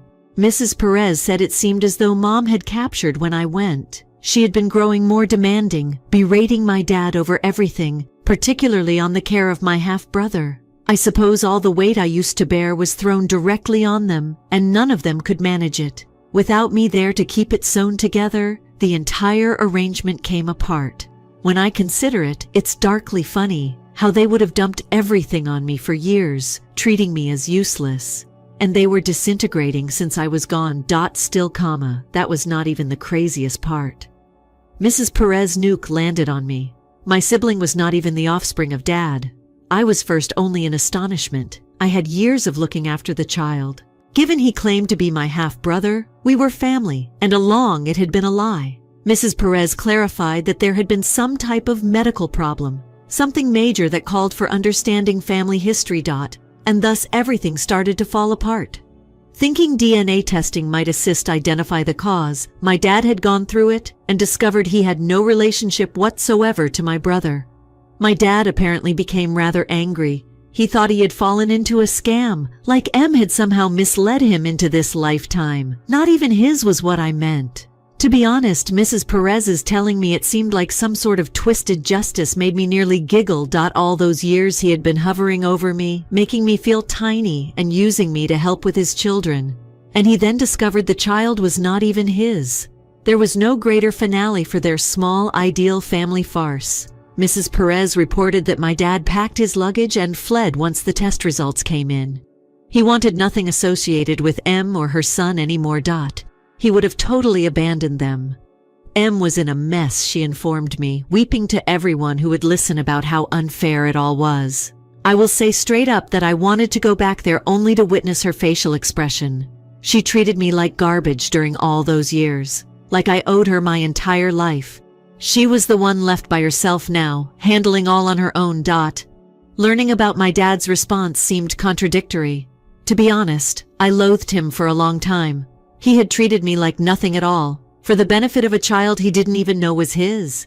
Some of me thought he deserved what he was going through, every tiny act of treachery and resentment. But another side of me developed an odd kind of sympathy for him. He had lived his life around a falsehood, around the kid of someone else. And he was now seeing how empty everything was. Mrs. Perez asked if I wanted her to forward a note to him. Though I wanted to, I never spoke with him about what occurred. I failed to see the relevance. Long ago, when he determined I wasn't his top concern, he had made his decision. He should sit with it, deal with the disaster he produced without dragging me back into it. For so long he would subject me through so much. It was almost appropriate for him to go through some of the aftermath on his own. Knowing he would finally be facing some repercussions he was suffering, even a portion of the betrayal I had experienced, seemed somehow like closure. I had no need of returning, not needed to see it personally. Just hearing about it was plenty. I was free from his dream while he was living it right now. I appreciated Mrs. Perez bringing this forth. I advised her not to worry about me any longer as I was doing great. She advised me she would be available should I ever need anything and wished me luck. We hadn't spoken in quite some years. Knowing she was still there, though, meant a great deal. She was pulling for me. That brings us to where it all finished. I was far away as my dad received his just compensation and was left to cope with her mess. At last, starting the life I want. It was genuine rather than some fairy tale conclusion or anything else. It was justice in its own disorganized manner. I also felt, for once, free from all of it. All set to begin a life genuinely mine. Story 4. I was struck stunned by stepmom's startling demand when my stepbrother stormed into my house. Life was easy as a child. My dad and I were alone. When I was quite little, my mother died, too young to comprehend what was going on completely. I remember her mainly in vague recollections, her loving embraces after she passed away, her grin, and the way she used to hum while cooking. Only the two of us were there. Both duties were filled as best my dad could. In all honesty, he performed admirably. He was a dedicated individual who would put in long hours at work while yet finding time for me. We had our little routines, and he never missed a soccer match or school play. Sundays meant breakfasts and park visits, while Friday nights meant movies and takeout. In retrospect, they were the golden times, even though we had very little. Around the age of 12, things began to shift. My dad met Lisa at that time. I recall when he brought her home for the first time. Like an adolescent on his first date, he was anxious. At first, Lisa appeared like a decent person. She grinned broadly, brought cookies, and inquired about school. Even though I mourned my mom, I wanted my dad to be happy, and I could tell she was trying. It was all right for a time. I was around 12 when my dad married Lisa. To be honest, I tried to make the most of it, even though I didn't have much control over the situation. However, it soon became evident that Lisa's son Ethan was the golden kid. Regardless of his actions, they were always dismissed, whereas I had to follow the rules. Ethan was one of those individuals that seemed to carelessly go about their lives. Due to his frequent failure to fulfill obligations, he never held down a job for very long. Additionally, Lisa was continually making excuses for him. He's still getting his bearings.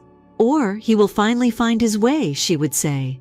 I was supposed to be the responsible one in the meanwhile, doing well in school, helping out around the house, and generally acting in the exact opposite way from Ethan. But there was more than simply schooling and chores. It was Lisa's distinct treatment of us.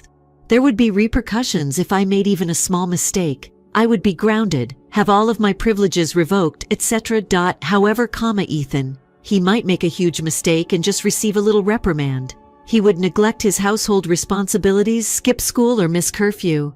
Lisa would simply brush it off. She would add that boys will be boys. Yes, all right.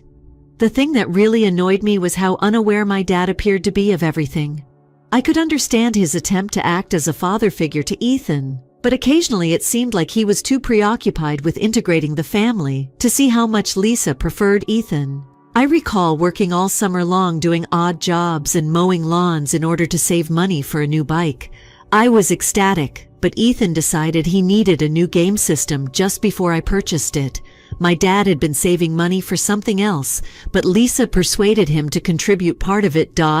There wasn't enough left for what I wanted, so I had to make do with a less expensive bike. However, it was more than simply the tangible items. The partiality permeated all area of our existence. Ethan always took center stage during family get-togethers and holidays. He would make jokes, take all the spotlight, and make Lisa smile as if he were the next big thing. Knowing that I would never be the focus of attention like Ethan, I would sit there in silence in the meanwhile. Ethan's ability to charm his way out of danger was one of the most annoying aspects. During his high school years, he was discovered sneaking out late at night rather than being grounded. "Well, at least he's adventurous," Lisa said, laughing it off. However, I was grounded for 2 weeks after going out late once, because I couldn't remember how much time I was spending with my pals. The disparity in treatment was absurd. Things didn't really alter after high school. Ethan kept changing dead-end jobs, usually leaving when things got difficult. He would be jobless for months, relaxing at Lisa's house while she prepared meals, cleaned, and entertained him as if he were a visitor. She would claim he was simply going through a difficult time or was looking for his calling. I was working full-time and attempting to establish a life for myself in the meanwhile. It wasn't as though Ethan was a bad guy. He was simply lethargic. He wasn't cruel or rude. His lack of desire and drive was exacerbated by Lisa's incessant indulgence. Whether it was paying his rent when he was unable to or offering an explanation for his most recent job loss, she was always there to support him. I can't even remember how many times she begged me to lend him money, give him a place to stay, or assist him out. Additionally, I had to constantly tell her that Ethan needed to be able to support himself. I did attempt to discuss it with Ethan once. I advised him to take charge, identify a cause he was passionate about, and pursue it. "I'll figure it out," he responded with a simple shrug. Finally, his go-to phrase was that, always, "Finally, not right now." Observing it was annoying, but there was nothing I could do. As long as Lisa continued to support him, neither she nor Ethan would change. The fact that Lisa never thought there was anything wrong with the way she treated us made it more difficult. She believed that she was only protecting her child and being a good mother. However, it seemed to me that she was destroying all of the hard work I had put in. While Ethan coasted along, confident that Lisa would always be there for him, I had to work hard for every ounce of accomplishment. Naturally, my father saw that he was not blind, but he chose to remain silent in order to maintain harmony. Usually, he probably believed that someday everything would be balanced and Lisa would change her mind and treat us properly. But they didn't. It became harder to ignore the tension in the family as the partiality became more obvious. The fact that I began to feel alone was among the worst aspects. Once a place of refuge, the house started to seem like a battlefield. I was always on edge, anticipating the next unjust punishment or Lisa's next opportunity to put me under the bus while covering for Ethan. Who got the final slice of cake or who had to do the chores weren't the only little issues. It served as a continual reminder that Ethan was Lisa's top priority. I made an effort to put my head down and concentrate on my personal life, but it was difficult to avoid feeling the weight of everything. Although my dad tried his hardest to support me, I could see how it was affecting him as well. It was obvious that the balance was off and that things weren't improving, but he still wanted to keep the family together in order to make this new existence work. I was counting down the days until I could move out by the time I was a teenager. My dad wasn't someone I hated. The house no longer felt like home, not by a long margin. I felt as though I had to put up with it, a location where I wasn't quite accepted. I was relieved to move out at last. I looked for a little apartment, got a job, and made an effort to make a life for myself. It was mine, even if it wasn't simple. Ethan's pranks and Lisa's partiality were no longer issues for me. I was able to breathe. After a few years, things took a different path than I had anticipated. My father died. It wasn't abrupt. Even though he had been ill for some time, it didn't help. Losing him was like losing the final link to the good old days, the times when we were the only ones versus the world. The issue of the will came up after the funeral. I didn't have high expectations. My father had always been a diligent worker. We weren't wealthy, though. He did, however, leave me a small inheritance, a means to advance me. Although it didn't change my life, it gave me a new beginning. I decided to do something with that inheritance. I had had enough of living in small apartments, barely making ends meet, and feeling like I was always falling behind. I desired more. I therefore began searching for a place in the city. Finally, a place I could call home. It wasn't simple. It felt like an endless search for the ideal location because the city is pricey. However, after weeks of looking, I discovered a sleek, contemporary apartment in a fantastic area. Space, light, and a view that made me feel like I was on top of the world were all things I desired. I made it happen by using my savings in a loan and a portion of the inheritance for the down payment. For the first time in a long time, moving in felt unreal. Once more, I felt in charge of my life. I had this space, my new beginning. I believed that I could finally move on from the past, now that my dad was gone, and I had a new house to concentrate on. However, I couldn't get rid of the thought that my new beginning may have some conditions as I stood in that new apartment and gazed out at the city lights. I was just settling into my new flat, not realizing that the past wasn't finished with me yet. I felt for the first time that I was creating a life for me, separate from the drama in my family. There was silence, and I could at last take a deep breath. Naturally, though, Lisa was unable to give me that peace for very long. She called me one day and said she wanted to get together. She just said that it was crucial and that we needed to speak face to face when she spoke on the phone. I reasoned that perhaps she had finally come to terms with the fact that I would not be taking Ethan in, and she was simply trying to work things out. For the final time. I accepted, even though I wasn't too excited to meet her. I believed that discussing it face to face would be simpler. We made plans to meet in this cafe close to my house. It was a pleasant location, one of those spots with good coffee and a laid-back atmosphere. I arrived a little early, waited while grabbing a table by the window.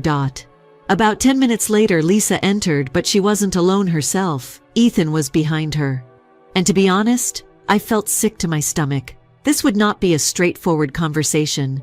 Lisa was the first to sit down, and she gave me a tight grin as if she was trying to be kind. However, her objective was obvious. As disinterested as ever, Ethan slid into the seat next to her. Lisa jumped in as soon as they were both comfortable. "We appreciate you coming to see us." She began as though we were at a business meeting. "I wanted to let Ethan speak with you personally." I remained silent and simply gazed at her. I was waiting for whatever it was she was going to throw at me. Naturally, Ethan remained silent at first. Without making eye contact. He simply sat there plucking at his hoodie's sleeve. Lisa was the one who continued the conversation. She remarked, bending slightly as if to reveal a major secret. "Look, Ethan's in a tough spot right now. He is in dire need of lodging. What about your family? Why you're being so obstinate about this is beyond me. Lisa, I could feel my annoyance growing. I said, trying to seem as composed as possible. "This is nothing new to us. Ethan cannot be taken in by me. I can't let him crash at my house since I have my own life to run."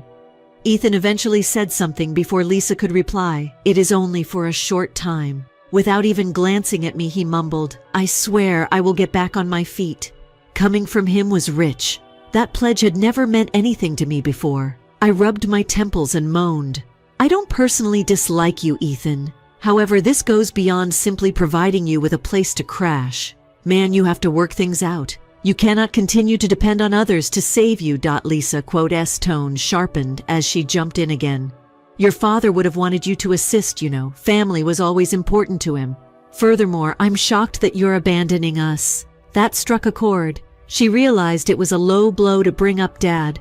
I wasn't going to give up, though. My father was a strong believer in working hard and being independent. I fired back. "Because you believe I owe Ethan anything, I'm not going to toss away the hard work I've put in to get here."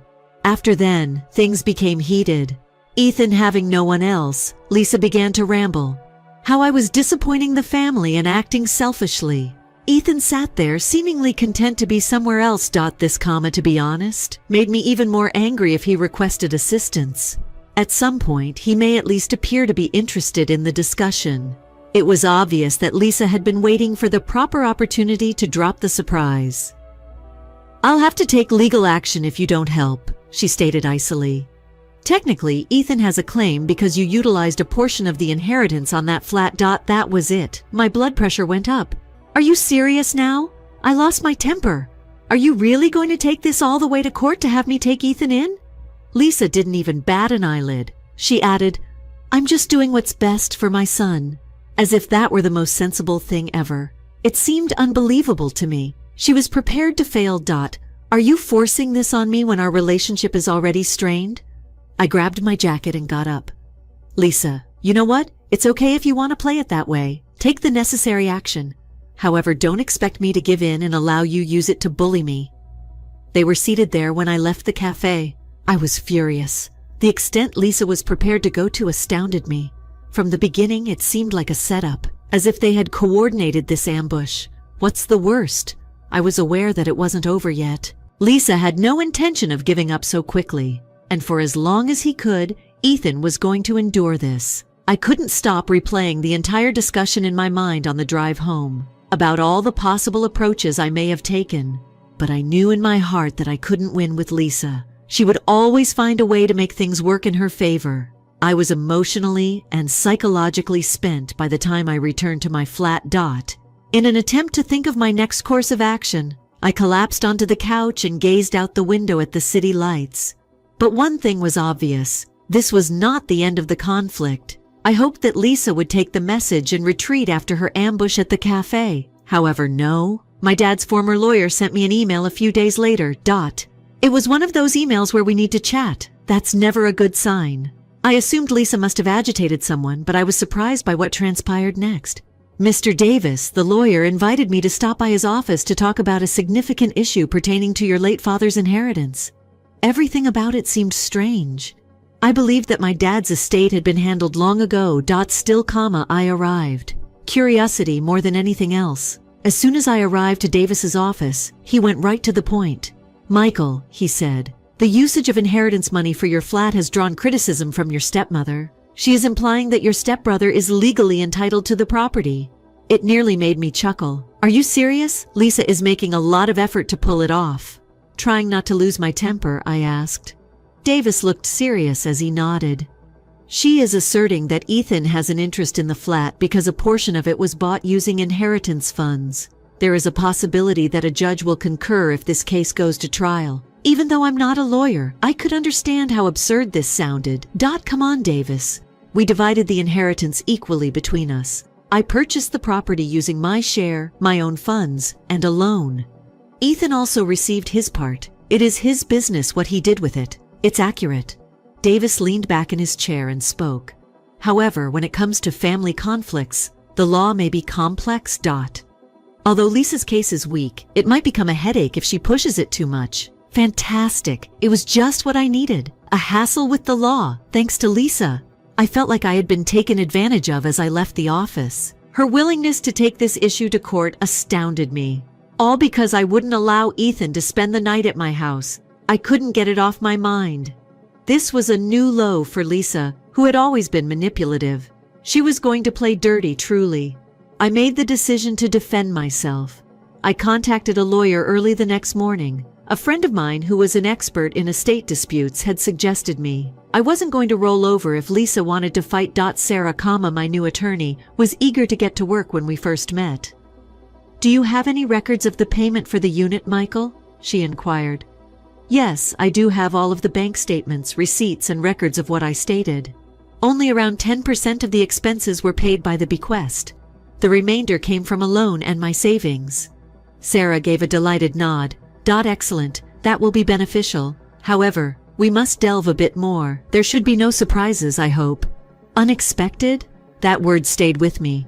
There were always surprises with Lisa. Indeed, it was not long before one had appeared. Sarah summoned me to her office a week later. While looking over your father's estate documents, Michael, I discovered something intriguing. Her voice was grave as she spoke. What sort of intriguing? Bracing myself, I asked.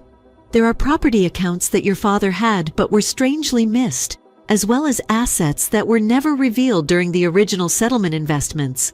Lisa apparently failed to register them at the time of the estate's division. I sat in disbelief. Are you implying that Lisa concealed riches from me? It appears to be that way, Sarah responded.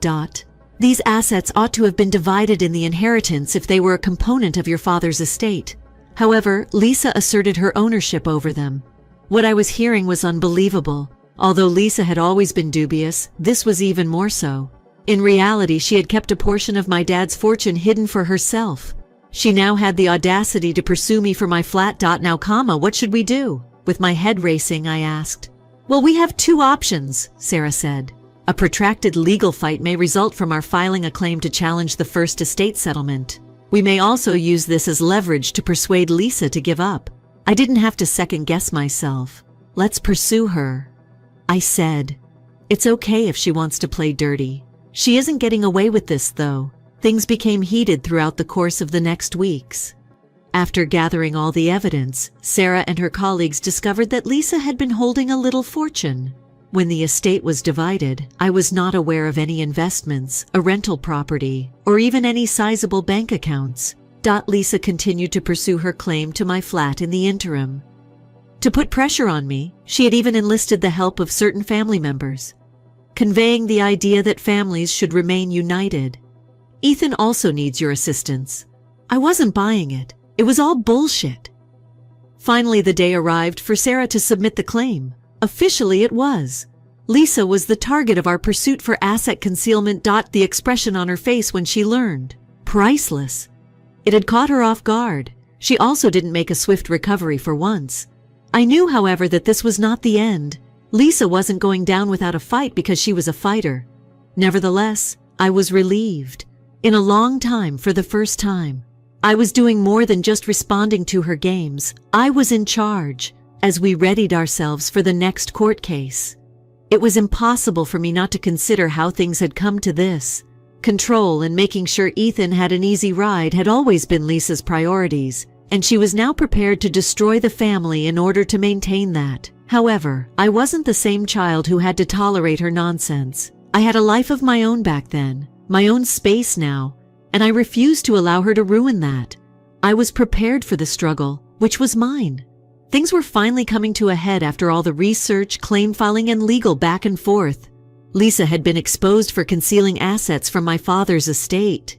I assumed it would be over after I caught her in that lie, but it wasn't that easy. The family went crazy when they learned that I was bringing Lisa to court. Everyone had an opinion on what I was doing all of a sudden. Why are you unable to let it go? It's also your stepmother. Instead of dragging her through court, you need to be assisting her, because she was such a saint, isn't that right? The speed at which they lined up behind her astounded me. I had been ignored by the majority of these folks for years, but suddenly they were filling my phone with messages about how I was ruining the family. It was difficult to avoid feeling a bit alone. It's not as if I found the drama enjoyable. All I wanted was a peaceful existence in my apartment, free from the intrusions of Lisa and Ethan. However, no. I was now the bad guy for defending myself. It was draining. The dates to court were exhausting. I had the impression that I was entering a battlefield each time I entered that courtroom. As if she were invincible, Lisa sat there with a smug expression on her face. She even dared to look at me pathetically, as though I were a lost child. She was forced to endure. Sarah, however, was a beast. Like a hot knife through butter, she sliced through all of Lisa's justifications. The foundation of Lisa's defense was deception. And the judge's reaction said it all. When Sarah revealed the concealed riches. They clearly weren't buying Lisa's tearful tale about unintentionally forgetting to bring up those account investments.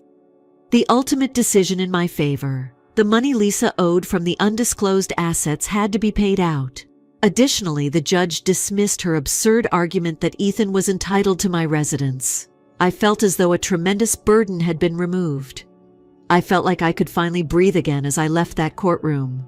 However, the consequences did not end there. Lisa and her small group of family supporters went into overdrive following the decision. They began disseminating false information about me, portraying me as the avaricious one who was preoccupied with money. Even distant cousins I hadn't spoken to in years sent me texts. Everyone wanted to know why I was being so cruel to Lisa. It was annoying. I didn't care though. At the same moment, I was aware of the reality. Simply put, Lisa had attempted to con me. She was doing her hardest to keep her face intact after losing. I had no intention of letting her. I became annoyed with nonsense. I had more important things to think about. Then Ethan arrived though. He hadn't contacted me since the cafe ambush. It was unexpected to see him at my door. He seemed gruff, as if he hadn't gotten any sleep in days, and I nearly felt terrible for him for a moment.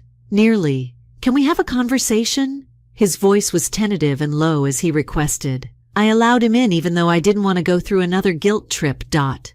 He began talking endlessly about how Lisa had expelled him after he lost the case as soon as we sat down. She didn't want him around any longer and was selling the house.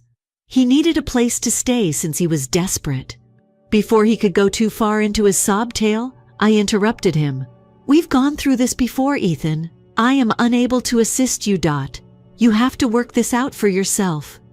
With a disappointed expression, he nodded. Man, I just know. There's nowhere else for me to go. Despite all, it was difficult to hear. Ethan wasn't hated by me. He was simply lazy. He wasn't a horrible man, and too was accustomed to Lisa saving him. However, I was unable to save him. If I allow him to remain, it would only be another pattern of his depending on others to solve his issues. I can't allow you to remain here. I spoke aggressively. You must come up with an alternative. He didn't dispute, he just got to his feet. I'm glad I listened to him and walked away. We had never interacted in such a mature manner, which was, to be honest, a little depressing. Things began to calm down after that. Lisa disappeared into the background, presumably occupied with preserving what remained of her reputation. As they realized they couldn't convince me otherwise, the family gradually ceased bothering me. Even though I was at last at peace, I couldn't shake the nagging sensation that the entire experience had permanently scarred me. I no longer had the same level of faith in people. Lisa's ability to influence everyone and turn them against me demonstrated to me how easily things may go wrong. The lesson was challenging. One I wouldn't forget, though. Ultimately, I emerged stronger. I maintained my rights, stood up for myself, and refused to allow anyone walk all over me.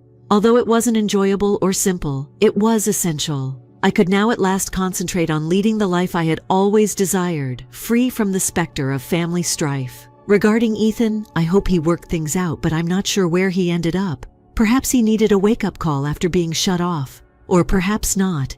In any case, I was no longer accountable for it. Now that I had fulfilled my responsibility, it was time to go on, change. A few months had passed since the court's decision in my favor, and for the first time in what seemed like an eternity, I was at peace with my life. No guilt trips, no Lisa's incessant phone calls, no surprise visits. I had at last established a routine that was centered on my new life in the city, and me. All of the family turmoil was beginning to fade. However, as reality frequently reminds us, tranquility is rarely enduring. My phone buzzed one evening when I was relaxing on the couch in the middle of a movie. When I looked at the screen, I noticed her name, Lisa, but initially I assumed it was simply another spam call or message. My initial reaction was to disregard it. What on earth could she want now, after everything she had done to me? However, I picked up because of something in me, perhaps curiosity or just a residual sense of obligation. "Hi there," I responded in a neutral tone. Her voice sounded quieter than I had ever heard it before. There was a pause on the other end. "Michael? It's me."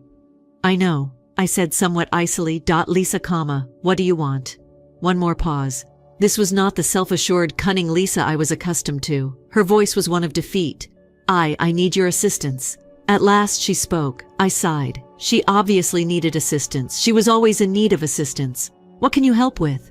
Since the court case, everything in my life has come apart." Her voice trembled a little as she spoke. "The home is gone. I was forced to sell it. Michael is nearly out of money. There's nothing left for me." I remained quiet, allowing her words to fully register. Telling her that this was precisely what she deserved made me feel superior. However, hearing her in this state did not provide any satisfaction. She sounded like she was truly broken. "There's nowhere else for me to go." Ethan struggled to keep up with her. "All I need is a little assistance, just enough to let me stand again." She couldn't see me, but I shook my head. "Why me? Lisa, why would you expect me to assist you after everything that you have done? Because no one else can accept you." Silently she said, "I am aware that I am unworthy. I've been terrible, I realize that. I'm desperate though." The admission I never expected to hear from her was there. Lisa acknowledging that she had made a small mistake. It was something, but it didn't take away from the years of deceit and ongoing planning. "I'll give it some thought," I said. My voice remained aloof. "Don't get your hopes up though." We hung up the phone after she thanked me in a voice that was hardly audible above a whisper. I stared at my phone for a while, trying to take in what had just happened. The lady who had been ruining my life for years, Lisa, was suddenly pleading with me for assistance. It seemed unreal. Her comments replayed in my mind throughout the course of the following several days. I had no idea whatsoever. She was resting on her bed, which she had prepared. But in spite of everything, I kept seeing her looking forlorn and desperate. I couldn't entirely ignore her, but I wasn't sure if it was out of sympathy or just a residual feeling of duty. I gave it considerable thought before deciding. She could get some assistance from me, but I wasn't going to let her move in or completely save her. Not much, but enough to last her a few weeks. She wasn't the reason I did it. I did it for my own benefit. To end this chapter according to my wishes, I returned her call. "Listen carefully, Lisa," I started. "I'll send you a little sum. barely enough to meet necessities for a few weeks. That's all though. Don't demand more. She sounded nearly sobbing with relief. Thank you, Michael. I cannot explain the significance of this. Avoid exaggerating the situation, I cautioned. This is only a temporary situation. You have to work things out for yourself. I will, she said. I also sent the money. Not much, just enough to pay the rent and buy groceries for a little while. I experienced an odd spectrum of feelings after that. Knowing that I had done something decent, even for someone who didn't quite deserve it, made me feel lighter in some ways. However, I was also preparing for what may happen next. Lisa was not the kind to take things lightly. As the weeks went by, nothing happened. It was a surprise and a comfort that I didn't hear from Lisa again. Perhaps she had heeded my caution. Or perhaps she was too preoccupied with her personal issues to care about me. In any case, I was relieved to regain my own space. However, I felt in my heart that this was not the end. Whenever Lisa bounced back, it was always a sign of disaster. I wasn't going to worry about her all day, though. I was at last beginning to feel as though I could go on with my own life. Ultimately, I understood that assisting Lisa had nothing to do with her. It has to do with me. About demonstrating to myself that I was capable of overcoming the mess. That even in difficult situations, I could act morally. It was a positive move, but it didn't change the past or make things better. That was enough for now. Surprisingly, nothing had happened in the few months after I had assisted Lisa. Since I hadn't heard from her or Ethan, I assumed they were at last resolving their own issues. Things were beginning to return to normal. I was concentrating on my work, forming new friendships, and simply relishing the tranquility that comes from not having to watch for the next family drama to break out. Then my phone buzzed one afternoon. Lisa was the one. I debated whether or not to respond for a time while I gazed at the screen. My curiosity got the better of me and I picked up Michael. Her voice was steady but weaker than usual as she started. For you, I have something. I let out a sigh as the old tightness began to return. Lisa, I'm asking for assistance again. It's not, she said. I was very stunned by a letter from your father. A letter? What are you discussing? She inhaled deeply. While packing, I came across it. One of his old crates had it. It's meant for you. I believe you ought to have it. I was at a loss for words. It's finally a letter from Dad. I had some doubts, wondering whether Lisa was playing tricks on me again. Her tone, however, felt odd for some reason. Real. All right, where can we meet? I said at last. We decided on a park close to my house as a neutral location. Lisa was seated on a bench with a tiny wooden package in her hand when I got there. Her face was blank as she gave it to me silently. Uncertain of what to anticipate, I accepted it. Regards. Silently, I said. She gave a nod. I'll let you handle it. Suddenly, she turned to go. Nothing. No guilt trips, no drama. Before I opened the envelope, I sat on the bench and stared at it for a while. One neatly folded sheet of paper was inside. My dad's powerful, purposeful handwriting was clearly visible. I opened the letter and started reading. If you are reading this, Michael, it indicates that I am no longer with you, and I apologize for it. I wish I could have told you so many things face to face. However, we don't always have that opportunity in life. I want to start by telling you how proud I am of you. You quote, "Ve always been kind, powerful, and self-reliant.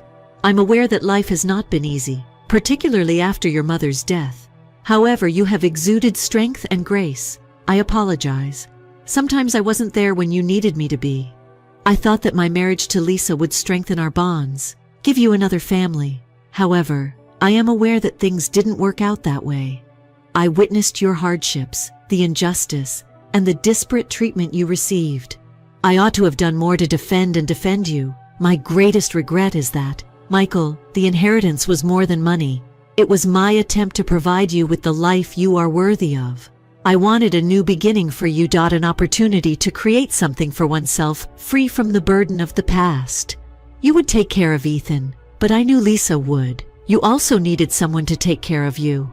More than everything, I pray you find serenity. I hoped the money would help. I sincerely hope you will pardon me for the times I let you down. And one day, I hope, you'll have the heart to forgive Lisa. Although she's not flawless, she made an effort. Son, look for yourself. Do what brings you joy in your life. All I ever wanted for you was that. With affection, Dad. By the time my reading was done, I had shaking hands. I wasn't prepared for how hard the letter affected me. All the feelings I had suppressed, the anguish, the desire, the rage. At once, they all rushed back. I just sat there for a while, taking in what my dad had told me. He was aware of my struggles. He also wished he had done more. Even after all these years, the recognition meant more to me than words could express. Lisa, too. This was the letter she had saved, kept it a secret up to this point. She didn't seem to be attempting to control or influence the situation for once. She just handed me something that was mine. There are no conditions. I was no longer upset with her. It could have been the letter, or perhaps I've simply had enough of harboring all that animosity. Whatever it was, though, I felt liberated. At last, I was able to move past the past and concentrate on the future. However, I didn't want Lisa back in my life just because I was able to forgive her. Rebuilding a relationship that had caused me so much anguish was not something I was interested in doing, and I couldn't go back to how things were. This provided closure. It's simple. I experienced an odd sensation of calm later that night as I sat in my apartment with the letter on the table in front of me.